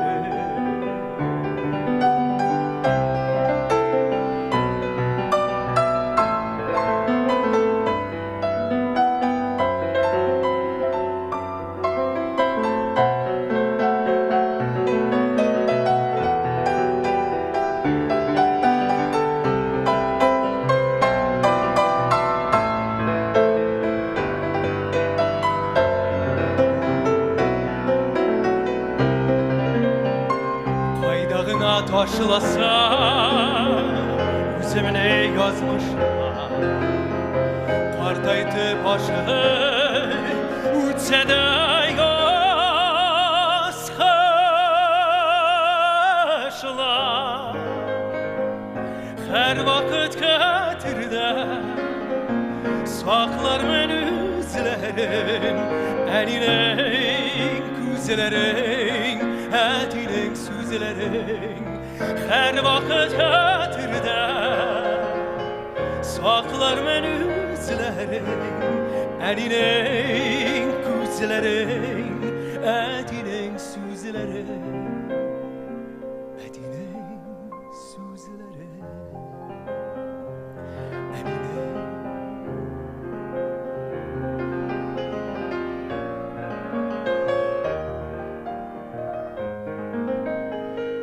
Her vakit kaderda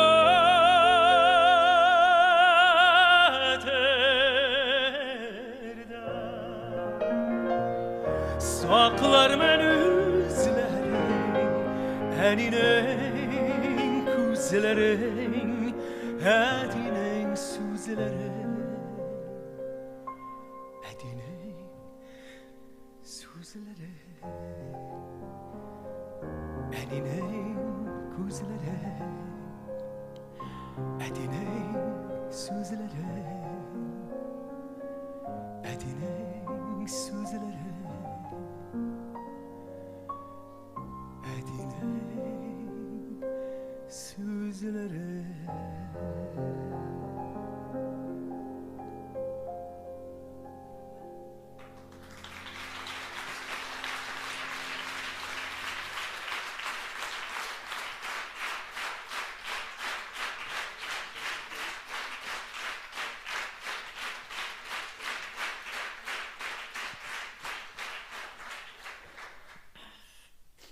Спасибо большое.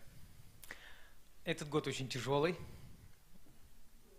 был, но он еще есть. Я потерял отца. Только справили юбилей.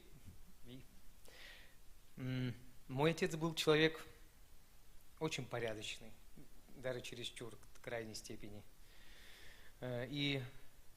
Но он был, если честно, он был предсказателем. Он очень часто, вот я еще не, когда я еще не поступил в училище, но уже собирался, он лежал, ну, как бы в комнате и смотрел телевизор, и там пел Вахид Галибаевич Хызыров какое-то классное произведение, очень красивое. И он говорит: вот если к нему попадешь, будет очень-очень хорошо. Говорят, он преподает в училище искусств, представляете? Он прямо это знал. И вот таких вот моментов очень-очень много на самом деле. Вот. И сказать больше, если честно, даже нечего. Спасибо большое, мама. Спасибо большое, папа.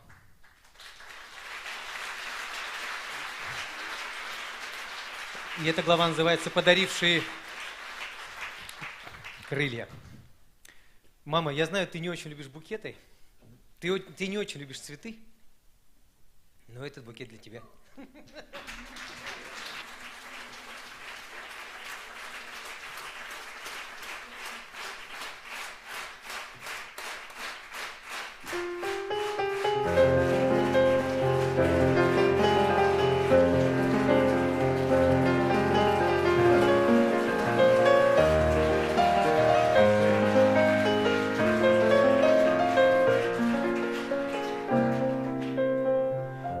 Знает, когда играть. Спасибо большое. Ну какие руки, а? Индира Садулина. Моя мама Альфия. Здесь, кстати, на первом ряду 3 Альфи сидят. Представляете, сегодня? Это, мне кажется, впервые такое. Моя мама Альфия Мансуровна, она главный балетмейстер танцевальной группы, да, или как это, танцевального ансамбля «Мирас». Вот, да, я хотел что сказать. Это здесь почетные гости. И Альфия Гутова. Да, Альфия, наверное, наш врач. Ну так вот. Наверное, все-таки это не просто так, да? К удаче, я надеюсь. Джекпот, правильно. Да, а вы загадывайте желание. Следующее. Вот эту песню, если честно, я всегда боялся взять ее и спеть, потому что мой татарский, во-первых, не очень хороший, во-вторых, вокально я как-то не брался. Но мама эту песню очень любит и очень редко ее слышит. Поэтому, мама, специально для тебя.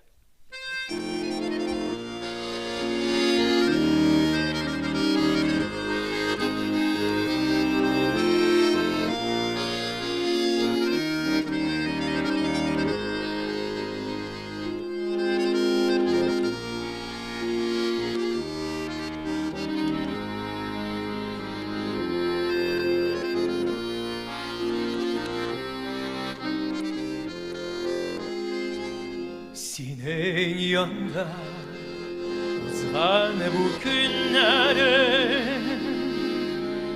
Bu değeni uyatışkına Menet alıp uzatıp kaldın yine Kullanıp uyan başın üstüne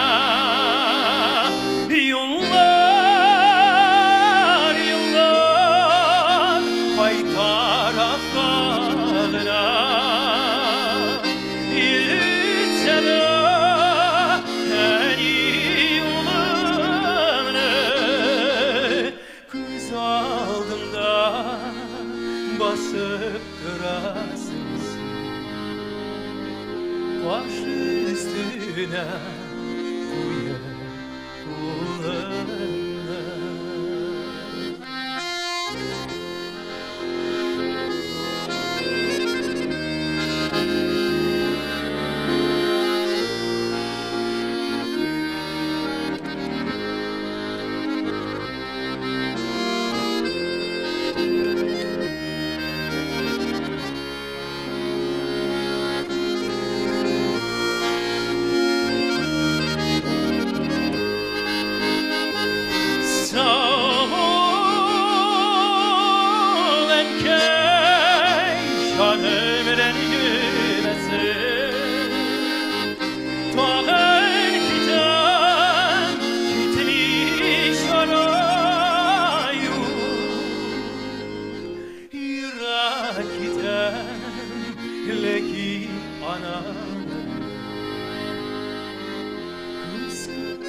gitmez arayı. Irak giden lekin anaları kıskırene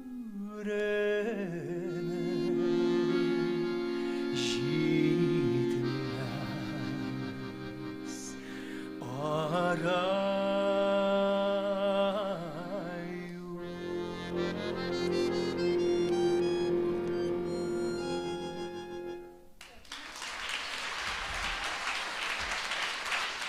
Рамис Хакимов. Вот только он может так до сердца пробить. Спасибо большое, Рамис. У меня отсюда программу унесли. Что петь, не знаю. Эй! А то сейчас я буду очень долго разговаривать, если вы мне программу не принесете. Вы потом сами будете говорить, ну вот, опять болтал много. Сейчас, секундочку. А есть программа? Спасибо. Ну что ж. Вот этот этап он прошел, вот я Лилиана.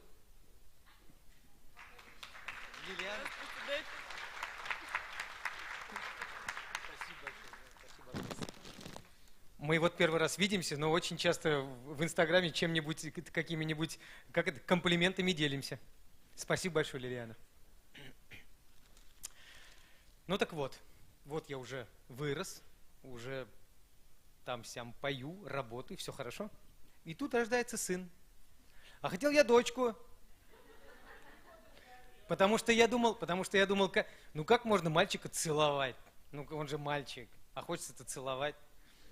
И тут рождается Данель, и я понимаю, я его и сейчас целую, ему уже 10, рахат ляне просто его. И, все же знают, наверное, да, из соцсетей, что он тоже любит петь. Ну, честно говоря, я с ним не занимаюсь, его не заставляю. Он сам говорит, папа, давай что-нибудь запишешь, да, вот эту песню. Давай. Следующую песню мы ему говорим, может, не ее? Он говорит, нет, я хочу ее. Я говорю, может, не ее? Нет, ее хочу. Я не знаю, откуда это в нем. Но потом я скажу, откуда это в нем, я вот только недавно это понял. Поэтому на сцене Данель Сейфудинов. И помогает ему Вадим Закиев.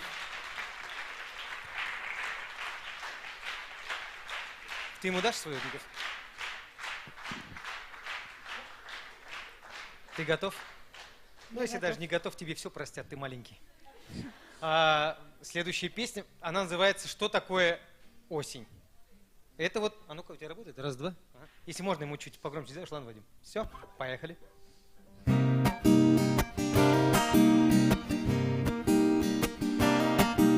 Что такое осень? Это небо, плачущее небо под ногами. В лужах разлетаются птицы с облаками. Осень, я давно с тобою не был. В лужах разлетаются птицы с облаками. Осень, я давно с тобой не был. Осень, в небе жгут корабли. Осень, небо прочь от земли. Там, где в море тонет печаль. Осень, темная даль. Что такое осень? Это камни.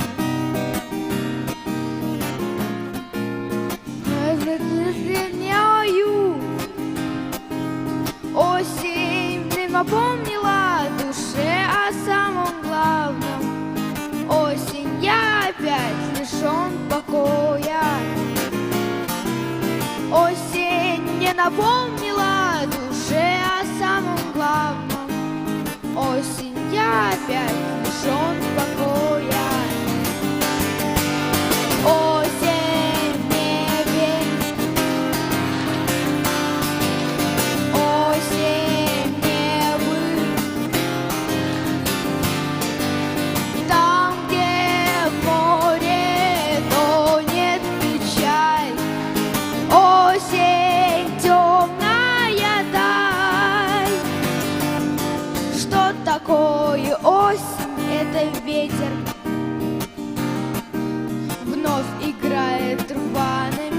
цепями. Осень, да ползем ли, да летим ли до ответа? Что же будет с Родиной и с нами? Осень, да ползем ли, да живем ли до рассвета? Что же будет завтра с нами? Осень, в небе жгут корабли. Осень, небо прочь от земли. Там, где в море тонет чай. Осень, темная даль. Тает стаей город во мгле. Осень, что я знала тебе, сколько будет рваться листва. Осень вечно права. Что такое осень? Это скорпионы.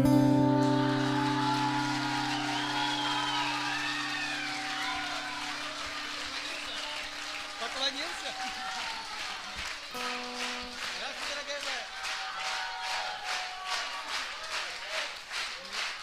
Вон тебе мама что несет.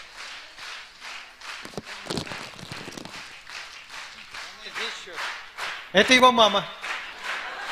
А это его бабушка. Ты счастлив? Айда еще раз. Данель Сайфудинов! Вадим Закиев! Да. При том, что я эту песню не люблю и никогда не слушаю. Ну, понятно. Я не знаю, откуда у него. Вы знаете, я Цоя не слушаю. Он Цоя знает, песен 7. Что? Нет, это Шевчук. У него еще Цой, говорю, есть. Он 7 произведений примерно Цой знает, наизусть, которых я не знаю. Ну, парочку, может, знаю. Откуда в нем это? И я понял, откуда. Следующее вот будет написано, вот здесь написано Эльвира. У нас есть, как у нас, у меня. Я здесь буду единоличником. Нет у нас. Нет, у тебя нету. У тебя в другом статусе. Ладно. Короче, у нас есть друг. У меня есть друг, который с самого училища искусств. Мы пришли в училище искусств. И Эльвира Венерна пришла в училище искусств. Работать, а мы петь. Она нас учила, а мы у нее учились. Откуда Шевчук? Мне кажется, еще с утробы, потому что мы вместе отмечали Новый год, когда вот Ксюша была беременна, и мы пели все эти песни, потому что Эльвира очень близкая подруга Юрия Шевчука. Еще она была, одной из лучших подруг его супруги Эльмиры Шевчук. Вот. И вот это вот как будто бы передалось с молоком, можно сказать, только не с твоим почему-то. Да, Эльвира по совместительству еще жена Вадима. Ну так вот. Она человек, который дала так много для того, чтобы стать нам взрослыми. Так много. Она рассказала нам про честь, она нам рассказала про порядочность, она нам рассказала, что взрослым быть не страшно. И она просто невероятна. Она нам столько дала, чего очень многие не могут дать. Поэтому, Эльвира, спасибо тебе за твою дружбу, за твою любовь. И я, как всегда говорю, мы тебе должны за то, что ты с нами дружишь. Мы тебе действительно должны. Эльвира Рахимкулова. И эта песня специально... Да? Я тогда сразу, позвольте, скажу. Я вот все сидела, думала, что надо бы выйти и сказать что-то. Если вы, может быть, не верите в переселение душ, я верила, и, видимо, так и буду верить дальше. Так вот, у меня ощущение, что мы, конечно, пришли в этой жизни, встретились не впервые. Это точно, что мы когда-то где-то давно-давно были знакомы. И я очень счастлива, спасибо тебе, Господи, и вообще всем богам, мирозданию и так далее, что мы вот нашли друг друга опять и продолжаем быть вместе. И надеюсь, что эта линия еще очень долго не прервется. Аминь. Спасибо тебе, родной, тебя люблю. Вадим, я только... Первый раз в жизни пришла без цветов. Ужас. Ой, Эль, господи. Это я, извини, без цветов. Ты почему без цветов пришел? Ладно, песня посвящается Эльвире. Впервые у нас на концерте.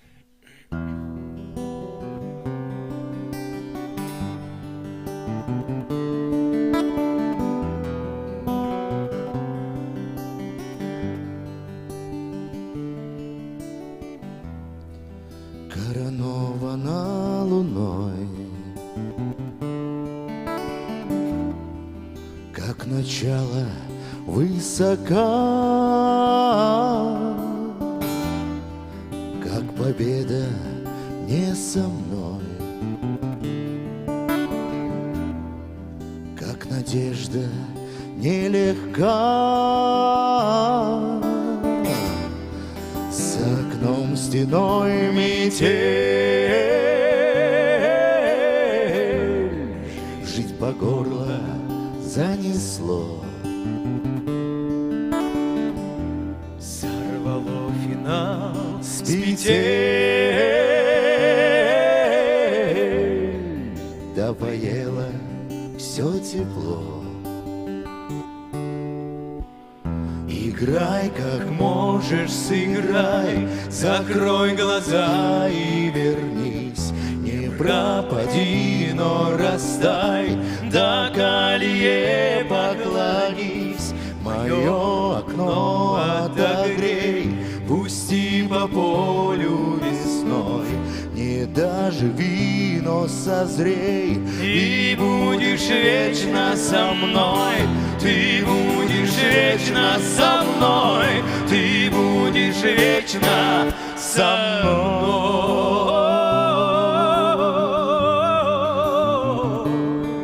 Со мной.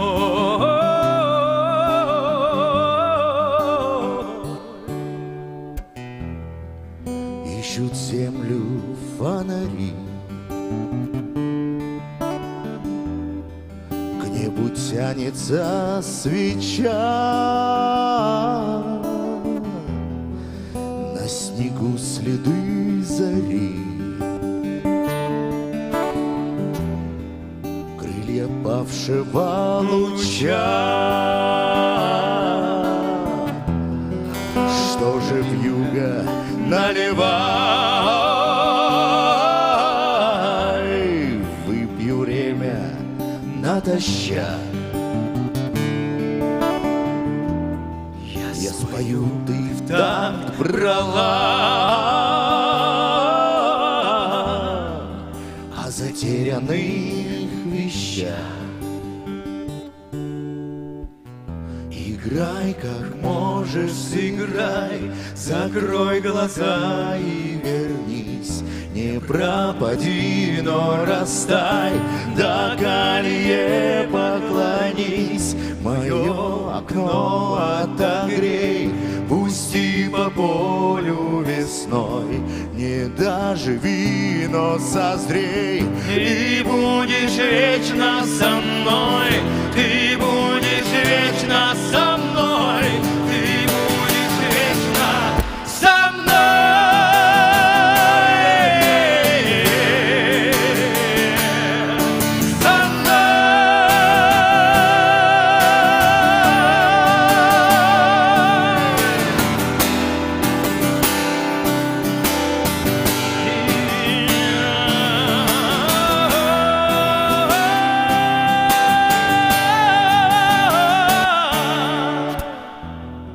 осторожно, не спеша, с белым ветром на груди, где увмерший в лед ладьи ждет озябшая душа. Играй, как можешь, сыграй, закрой глаза и вернись. Не пропади, но растай, до колье поклонись. Мое окно отогрей, пусти по полю весной. Не доживи, но созрей, и будешь будешь вечно со мной, ты будешь вечно со мной, ты будешь вечно со мной.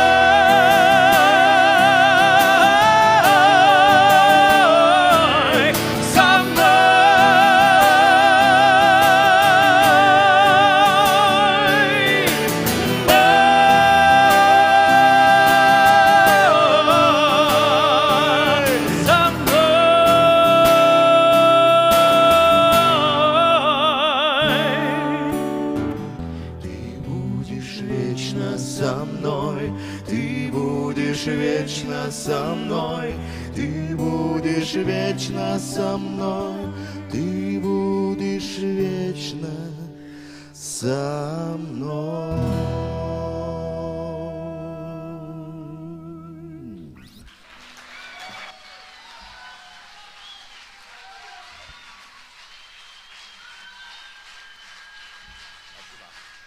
Спасибо, олимпийские.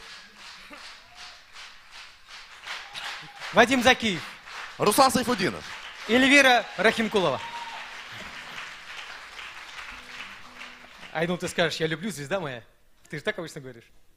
Я люблю тебя. Следующая глава, говорят, называется «Счастье есть». Его не может не быть. Вообще этот блок посвящен, конечно же, вон Ксюша там как раз разговаривает, это как раз ей. Одно из таких, знаете, то, что действительно греет душу, кроме жены есть еще одно, то, что греет душу. Греет душу нас обоих. Это Грузия. Мы очень сильно любим эту страну. Жаль, что мы сейчас пока не можем туда никак все попасть, то одно, то другое, то ковид. Но мы туда, конечно же, обязательно еще раз приедем. И был такой случай, я очень быстро, ладно, ребята, я понимаю, что мы что-то уже, конечно, честно, долго, но хочется все-таки рассказать. Ну так вот, мы поехали в Грузию, я специально начал учить песню, чтобы вот, ну, хоть как-то взаимодействовать с культурой, потому что море – это море, мне главное вот это, знаете, вот это взаимодействие. Ну так вот, специально выучил, Ксюша говорит, да что ты его учишь, господи. Ладно, мы приезжаем туда, живем в прекраснейшем месте, просто я, если честно, умею выбирать отели и умею выбирать… Да, Ксюш? Да. Да, ну так вот. И, внизу был такой ресторан, называется Чкери. И мы туда спустились, и вместе с нами была еще Лиля Курамшина. Да, Лиль, ты помнишь? И мы кстати, да, я еще был, главное, с тещей еще. И как мы там рубанули эту песню. И так вот, все, мы что-то все спели туда-сюда, и мы едем. Едем, и мне звонит Лиля. Лиля говорит, Руслан, слушай, мне, говорит, сейчас звонит какая-то грузинка, говорит, из Уфы. И говорит, это, говорит, твой как бы друг там, да, вот поет. Оказывается, в Грузии, там вот на их какой-то местной, как это назвать, платформе, соцсетях, да, оказывается, тысячные просмотры там, да, какие-то эти репосты огромные. Короче, я тут уехал звездой, сам того не зная, к сожалению. Вот, и я потом увидел это в YouTube, и вот позже просто как бы выложили, и там прям одни положительные какие-то эмоции. Это было, вот я вам еще раз хочу сказать, безусловно, да, безусловная вот эта любовь, она всегда возвращается, это закон просто. Поэтому следующая песня, Ксюша, специально для тебя. Тбилисо.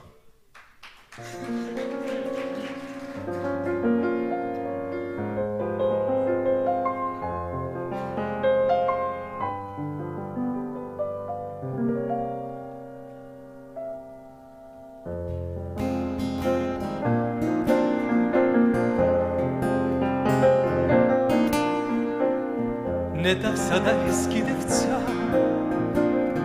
უძიროთ ლუჟი ხალისი სწორედი სედი როგორ შენია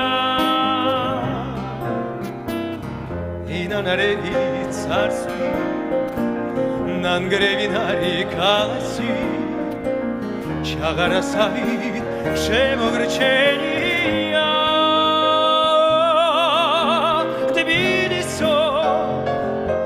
დავარდების მხარეო უშენო ნიცოცხე წარმინდა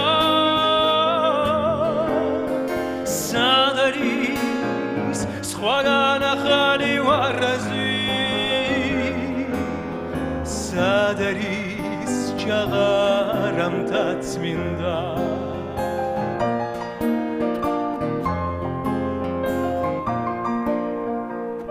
Какой лазурный небосвод сияет только над тобой, Тбилиси, мой любимый и родной. И нарекала там стоит, как память прошлых тяжких дней, твою главу венчая сединой. Тбилисо, Даварде висмхарео, ошено, ицоцец харминда,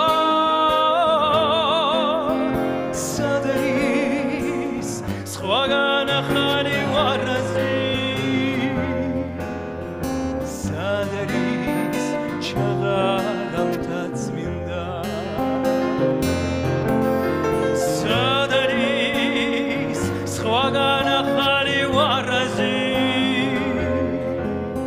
Садарис, чагарам тацминда.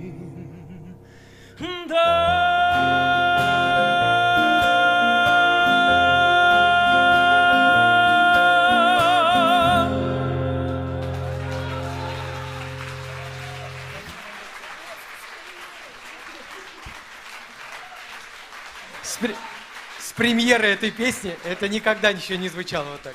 Спасибо вам большое.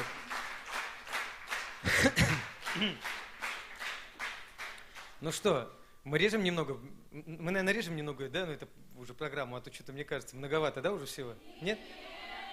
Точно? Тогда быстренько в Марусю сбегайте, пока магазин открыт, потому что сейчас там скоро перестанут продавать.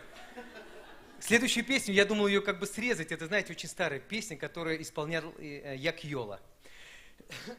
И песня очень сложная, на самом деле. Я уже думал, может, ее как-то... Но Ксюша говорит, спой, спой, ну спой, спой. Да нет, ну уже Ксюша вон ругается. И она же потом кормить перестанет. Следующая песня называется «Подберу я музыку».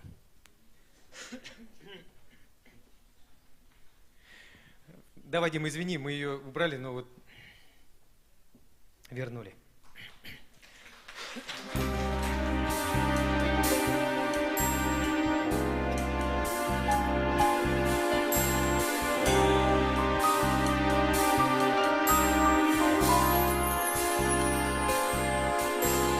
Я пою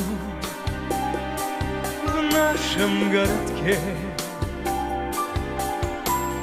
каждый день в шумной тесноте. Ты придешь, сядешь в уголке, подберу музыку к тебе. Подберу музыку в глаза, подберу музыку к лицу, подберу музыку к словам, что тебе больше не скажу. Потанцуй под музыку мою, все равно, что в жизни суждено. Под мою ты музыку танцуешь, все равно, все равно.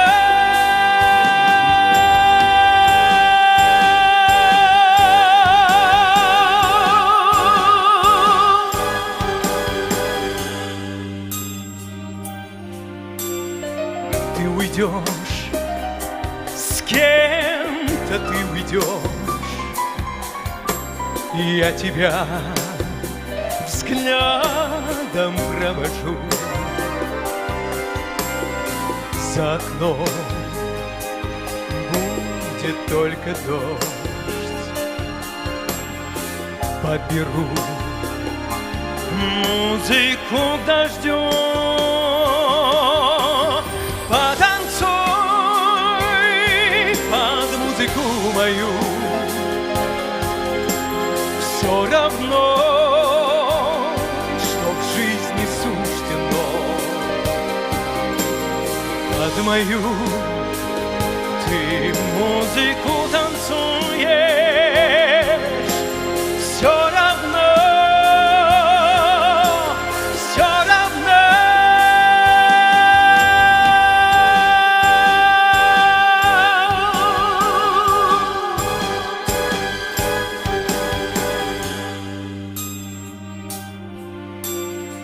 Подберу музыку к судьбе, чтоб теплей стало на ветру. Подберу музыку к тебе, как тебя помню, подберу. Мы нашли разную звезду,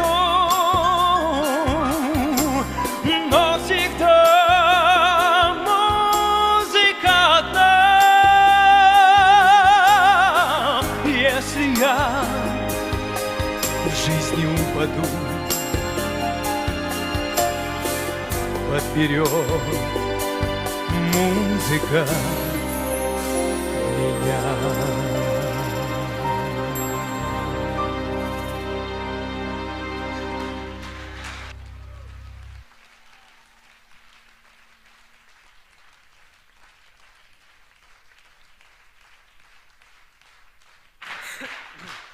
Спасибо огромное. Ну, а как у нас следующая глава называется? Между прошлым и будущим. Мы дошли до настоящего. А в настоящем это вокальная группа «Премьер». Заслуженный артист Республики Башкортостан, Республики Татарстан Вадим Закиев. Заслуженный артист Республики Башкортостан, Республики Татарстан Айгиз Ханов.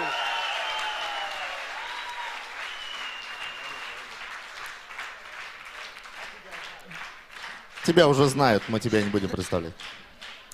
Ну вот, мы втроем. Вы рады? А я как рад, наконец-то можно в полголоса спеть. Да? Да, замечательно. А что мы Вот поем? Я даже не знаю, у тебя есть программа-то? А что мы поем? Дорогие мои друзья, это новая такая... Ты играй, прям играй, я буду говорить. Это такая очень такая воздушная, красивая песня. Мы ее недавно только пели в Казани. Еще, главное, без микрофонов, да, мы там прям такая акустика была, такая звездная, да, поэтому... И, кстати, Вадим был после операции пальца, он играл вот этими тремя. Но смог, вот одни герои здесь, Индира Ильдусовна, Вадим. Песня называется «Бедря Талар».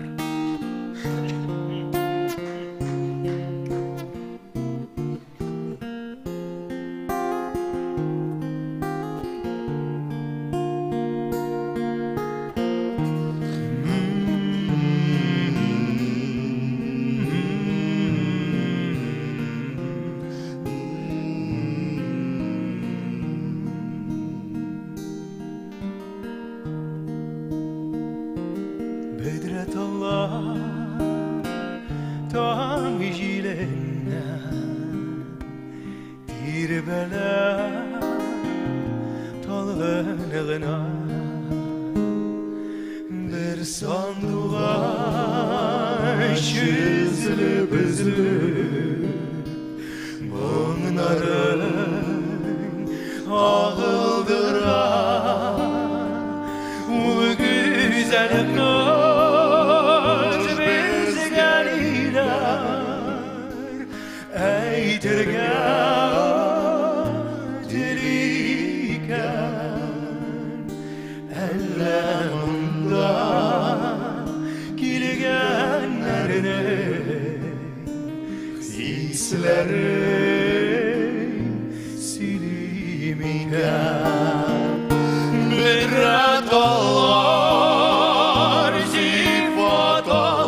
lekin koyulur baskan köpek inişe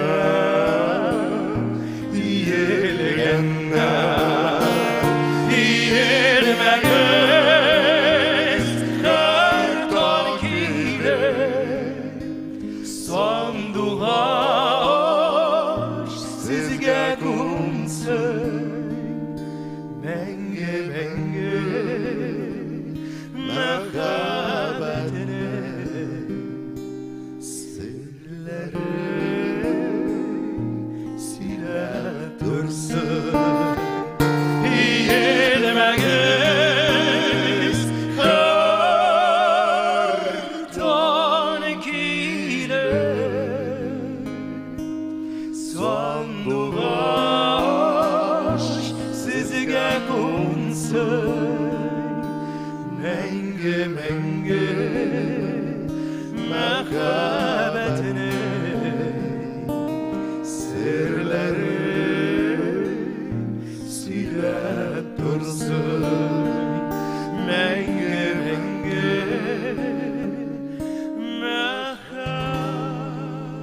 mehabetine sırları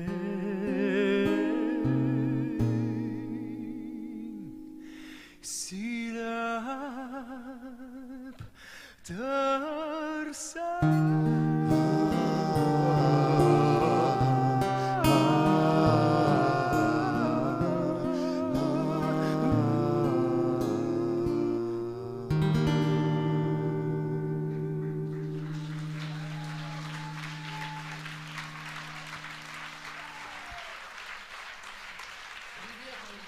Наконец-то Айгиз дождался.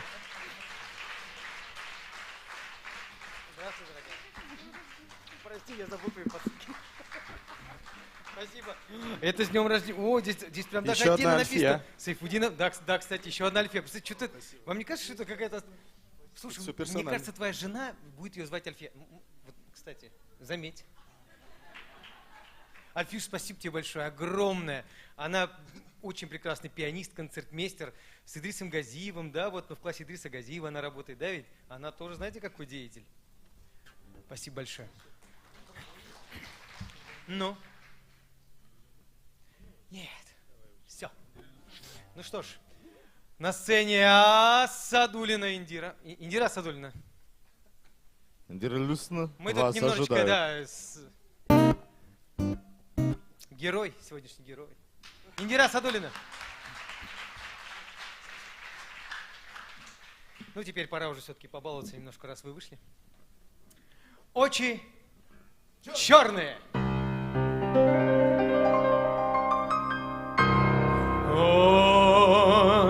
Очи черные, очи жгучие, очи страстные.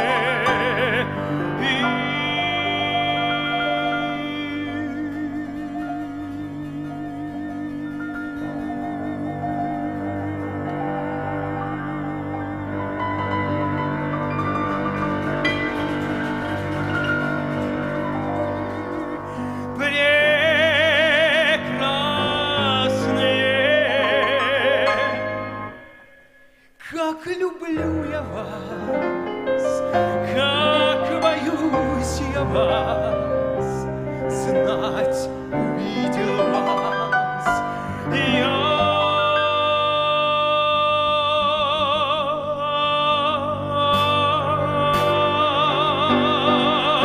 в недобрый час. Часто снится мне полуночном сне и мерещится счастье близкое. Проснулся я, ночь кругом темна, и здесь некому пожалеть меня. Не встречал бы вас, не страдал бы так, век свой прожил бы припеваючи. Вы искупили меня, очи черные, унесли навек мое счастье. Эх, красавица, да ты мне нравишься, ну поцелуй меня, ну не отравишься, поцелуй меня, а потом я тебе тебя, а вместе мы расцелуемся.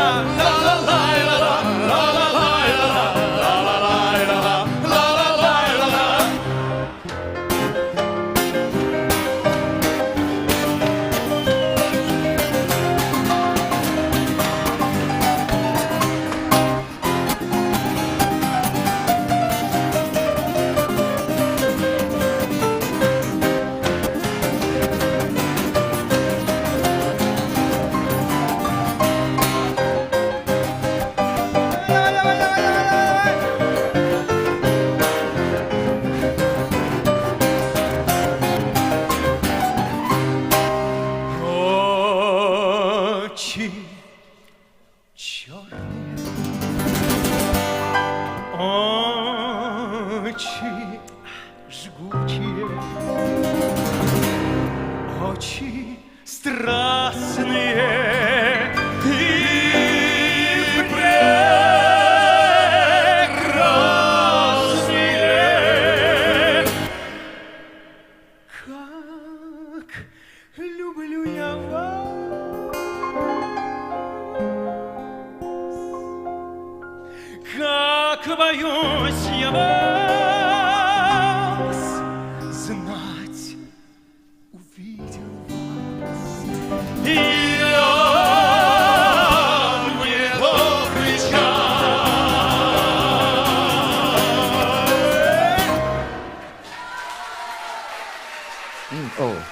Очи черные. Вать. Индира Садулина.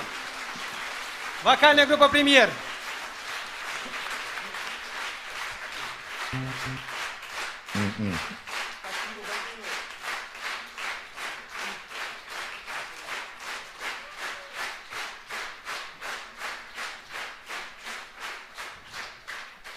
А? Ну, Ну. ты говоришь.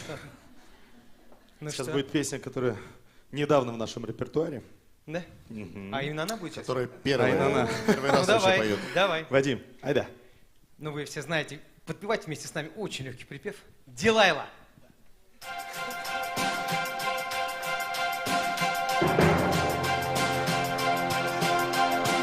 Я ждал тебя целый вечер, бродил у подъезда.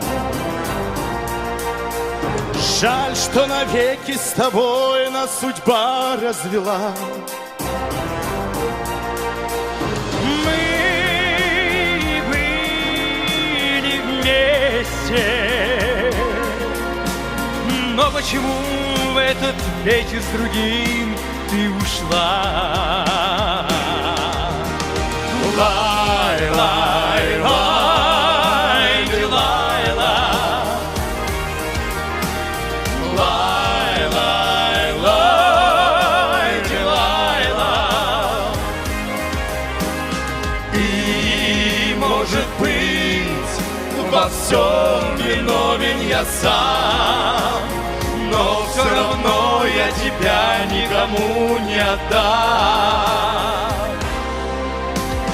Вы рядом шли, он в ладони держал твою руку.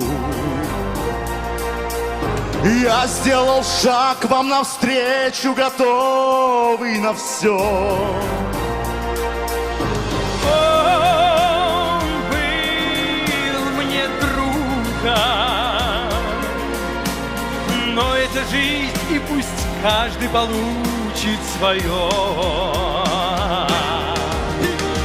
Лай, лай, лай, Дилайла. Лай, лай, лай, Дилайла. И, может быть, во всем виновен я сам, но все равно я тебя никому не отдам. Вадим, давай, посадобль, Вадим. Как ты умеешь? Давай.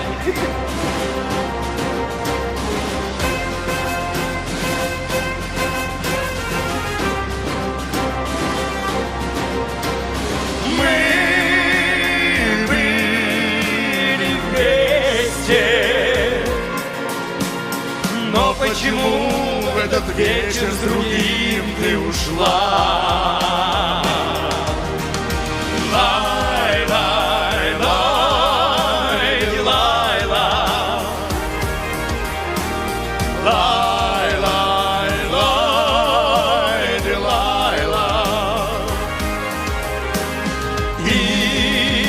может быть, во всем виновен я сам, но все равно я тебя никому не отдам. Но все равно я любовь никому не отдам.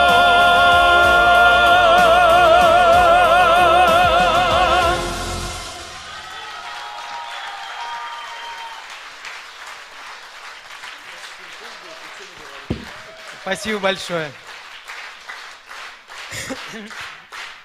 Спасибо огромное. Ну что, надо всегда... Чё? Спасибо. Нет, все сюда.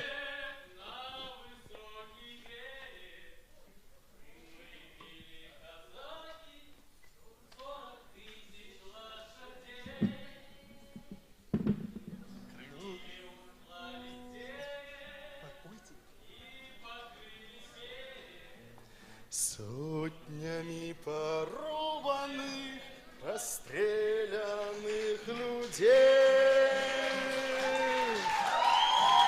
Люба, братцы, Люба,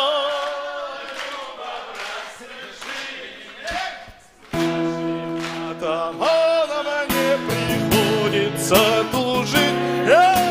Люба, братцы, Люба, Люба, братцы, жить. С нашим атаманом мне приходится служить. А первая пуля,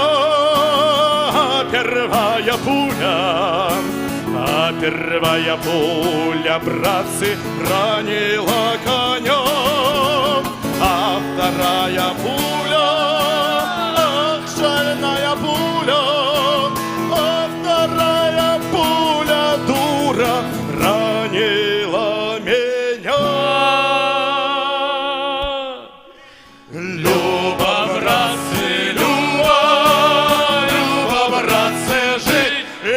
С нашим атаманом мне приходится служить. Люба,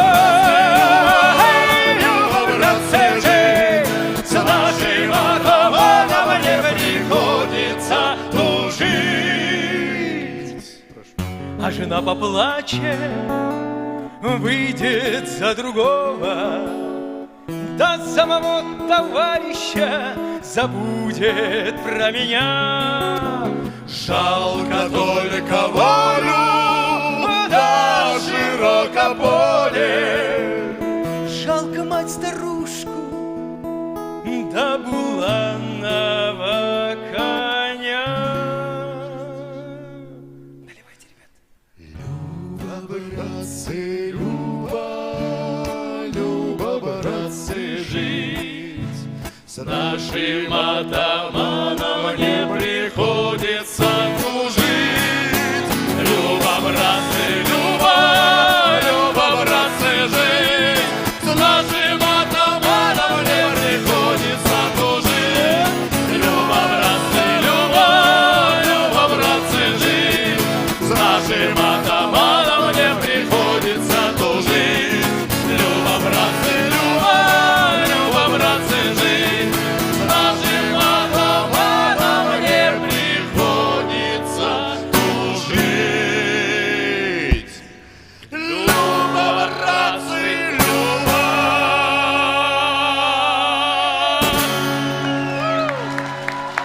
Руслан, это был небольшой сюрприз для Руслана от друзей. Эта группа называется «Кавалергада», но об этом Руслан чуть позже сам расскажет. Спасибо, друзья. А пока, Руслан, мы хотим тебя поздравить с днем рождения, пожелать всего-всего самого наилучшего. И я хочу передать микрофон нашему прекрасному другу. Сань, пожалуйста, чуть вперед. Да, Руслан, дорогой, хотим тебя от нашей группы поздравить с днем рождения, пожелать тебе здоровья, успехов, творческих дальнейших развитий. Оставайся такой же, как и есть. С днем рождения тебя, дорогой. Спасибо. Ну, раз ты наш атаман... Очень любишь казачьи песни, поэтому подарок будет соответствующий. Казачья песня. Ну, как атаман без папахи? Так, сначала Как папаху. атаман без папахи? Да-да-да, Да пусть как- сильнее, как не хочешь, стесняйся. так и Вот, одевай. Уши спрячь только вот. Но раз Вот, ты вот. такой атаман, как атаман без нагайки, плетки. Ну, коня за кулисами. Ксюша, берегите.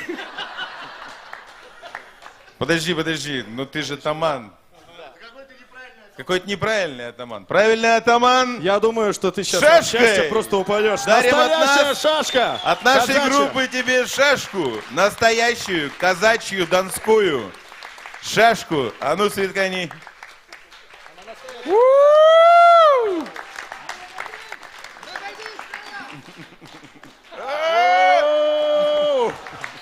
Осторожно! Хорош. Подожди, давай одну фотографию. Да. Ну, Руслан, я знаю, что такого подарка у тебя нет. Да. Ну, одевай прям эту шашку. Сань, помоги, как правильно? У нас есть традиционная песня с ребятами. Вот у нас, когда мы только вот, встретились с ребятами, познакомились, многие вообще не пели, кто-то вообще не знал, что это такое. А сейчас уже почти 75% ребят, 80%, наверное, поют. Кто-то даже на вокал ходит специально к нам заниматься. Вы понимаете? Поэтому у нас есть традиционная песня. Ребята даже знают тональность. Наиль, какая тональность там? Ми-мажор. Видите как? Да, только минор. Ну, Руслан, возьми микрофон. А что надо делать-то? Да, вот этот возьми сюда, вот, ребята. А что петь будем? Раз. Ага. А, все, хорошо. Шашки. Что мы поем? Ми Всё, миноре. шашки.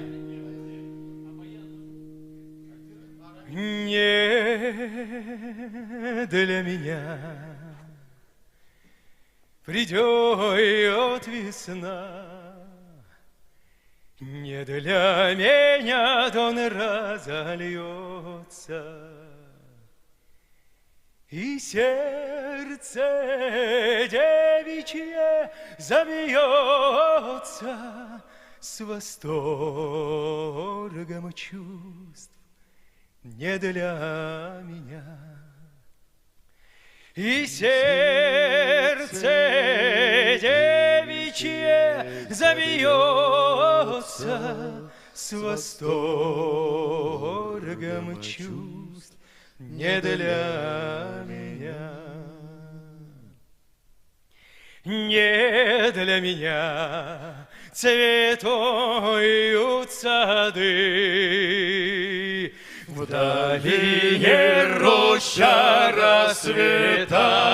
расцветает, там соловей весну встречает, он будет петь не для меня, там соловей весну встречает, он будет петь не для меня. Не для меня придет Пасха, За стол родня вся соберется, Христовый воскрес из уст польется, пасхальный день не для меня. Христос воскрес из уст польется, пасхальный день не для меня. Для меня кусок свинца,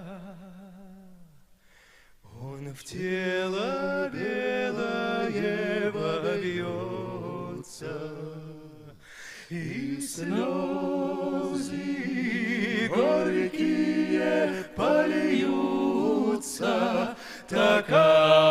Такая жизнь прождет меня, и слезы горькие польются. Такая жизнь прождет меня.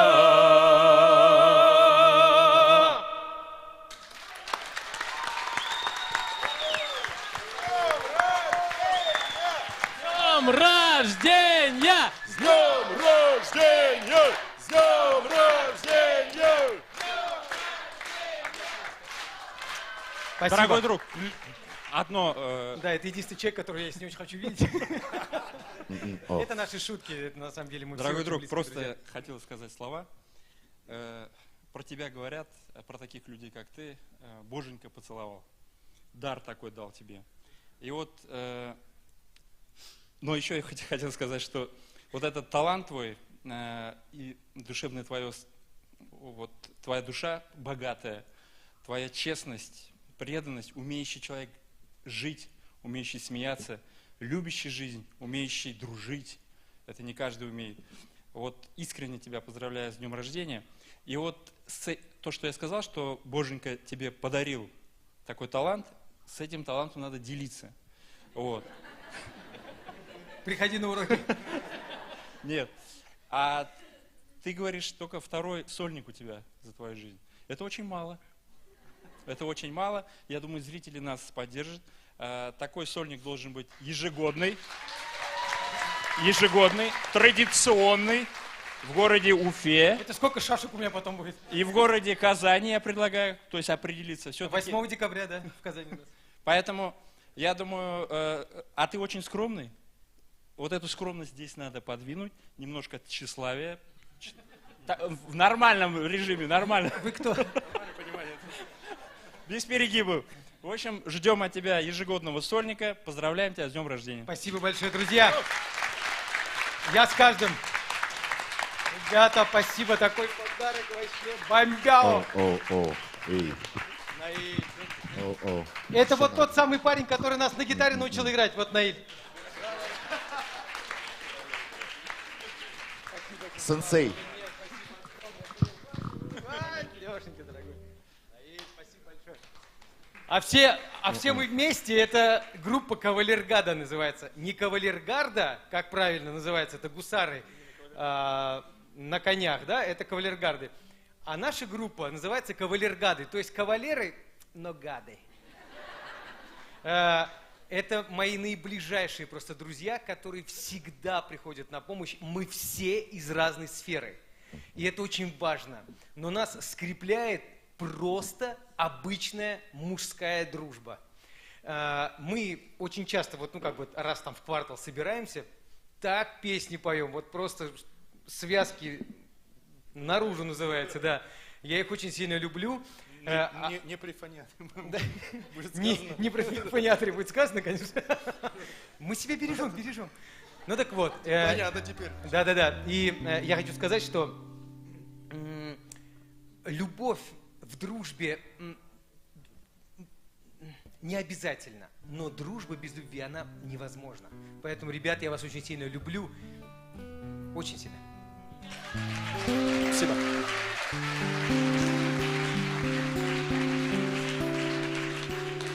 Начинайте петь.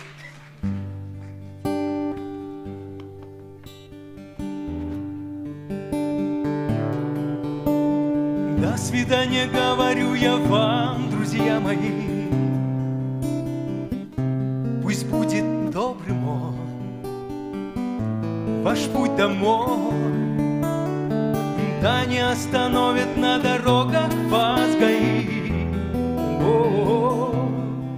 Прибудет в душах свет, в сердцах покой. До свидания, говорю я вам в который раз. Деревья выросли до облаков, но за это время много больше стало нас, друзей из разных стран и городов. Воссияет глубина вдали светлой, будет светлая грусть, там стихи наизусть нам читать. Время пролетит незаметно, и я снова вернусь, и я, конечно, вернусь к вам опять.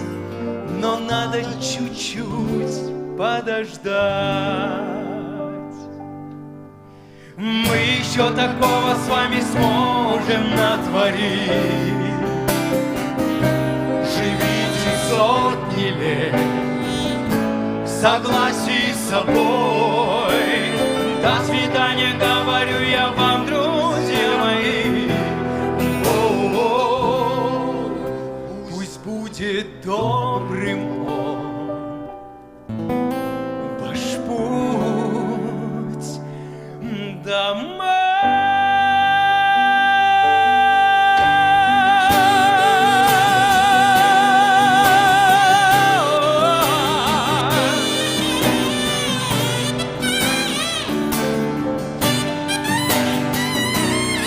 Для вас сегодня целый день наш герой, народная артистка Республики Башкортостан Индира Садулина. Лауреат международных конкурсов, баянист-виртуоз Рамис Хакимов. Самый красивый башкир в Башкирии Айгиз Ханов. Человек-гитара, человек-борода Вадим Закиев. Лучший саксофонист республики Роберт Мамяшев. Режиссер всего концерта. Ох, я фамилию-то не знаю вашу. Анжелика Рифкатовна, я не знаю вашу фамилию. Анжелика Рифкатовна, где вы? Спасибо большое Вадиму за звук, Дамиру за экран. Ребята, за свет спасибо большое. Всем службам, Эльвира, Элина, моя супруга Ксения Сайфудинова, где она? Спасибо ей огромное, спасибо моей маме, спасибо нашим врачам, спасибо всем нашим педагогам, нашим друзьям. Всем огромное спасибо! И отдельное спасибо имениннику, виновнику сегодняшнего торжества, заслуженному артисту Республики Башкортостан, заслуженному артисту Республики Татарстан Руслану Сайфудинову! Пусть будет добрым ваш путь домой.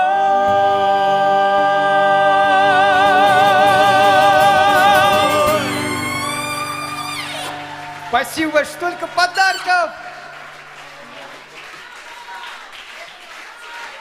Спасибо большое, дорогие. Обожаю тебя. Спасибо огромное, спасибо. И, кстати, на сцене еще Данель Сайфудинов! Я хотел кое-что сказать. Я это придумал вчера, позавчера. Я хочу, чтобы мы все хором поздравили моего папу. 3, 2, 1. С днем рождения! С днем рождения! С днем рождения!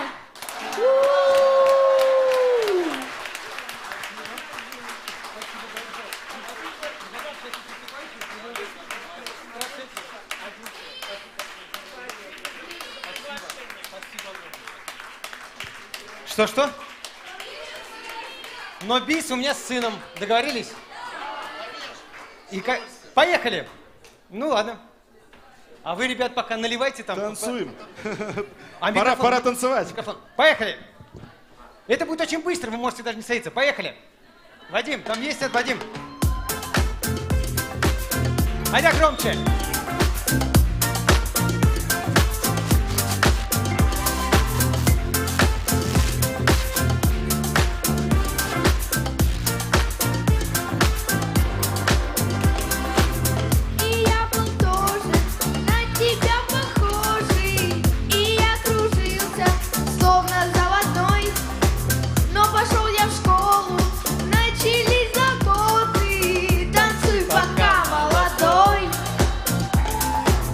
И я был тоже на волчок похожий, и я кружился, словно заводной. Но пришли заботы, дом, семья, работа. Танцуй, пока молодой. Танцуй, пока молодой, мальчик. Танцуй, пока молодой.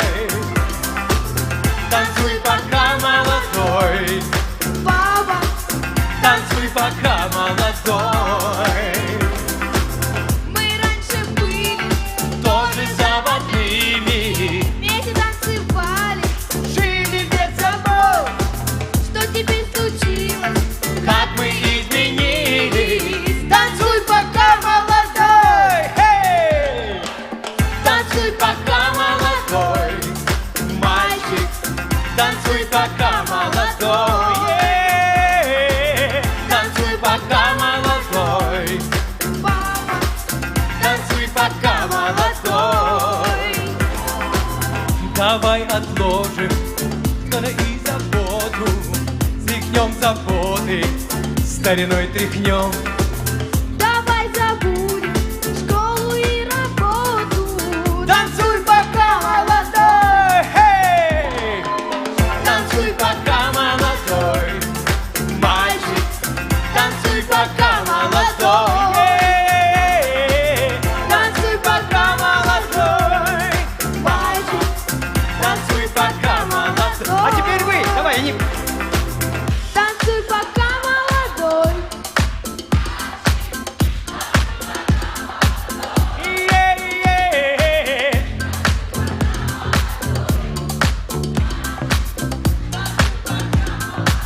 Танцуй пока, хей! Танцуй пока, молодой мальчик, танцуй пока, молодой, е-е-е. Танцуй пока, молодой папа, танцуй пока, молодой.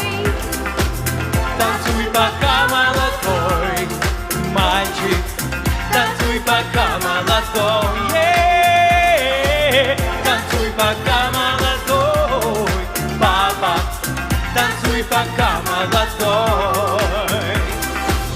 Танцуй пока, молодой.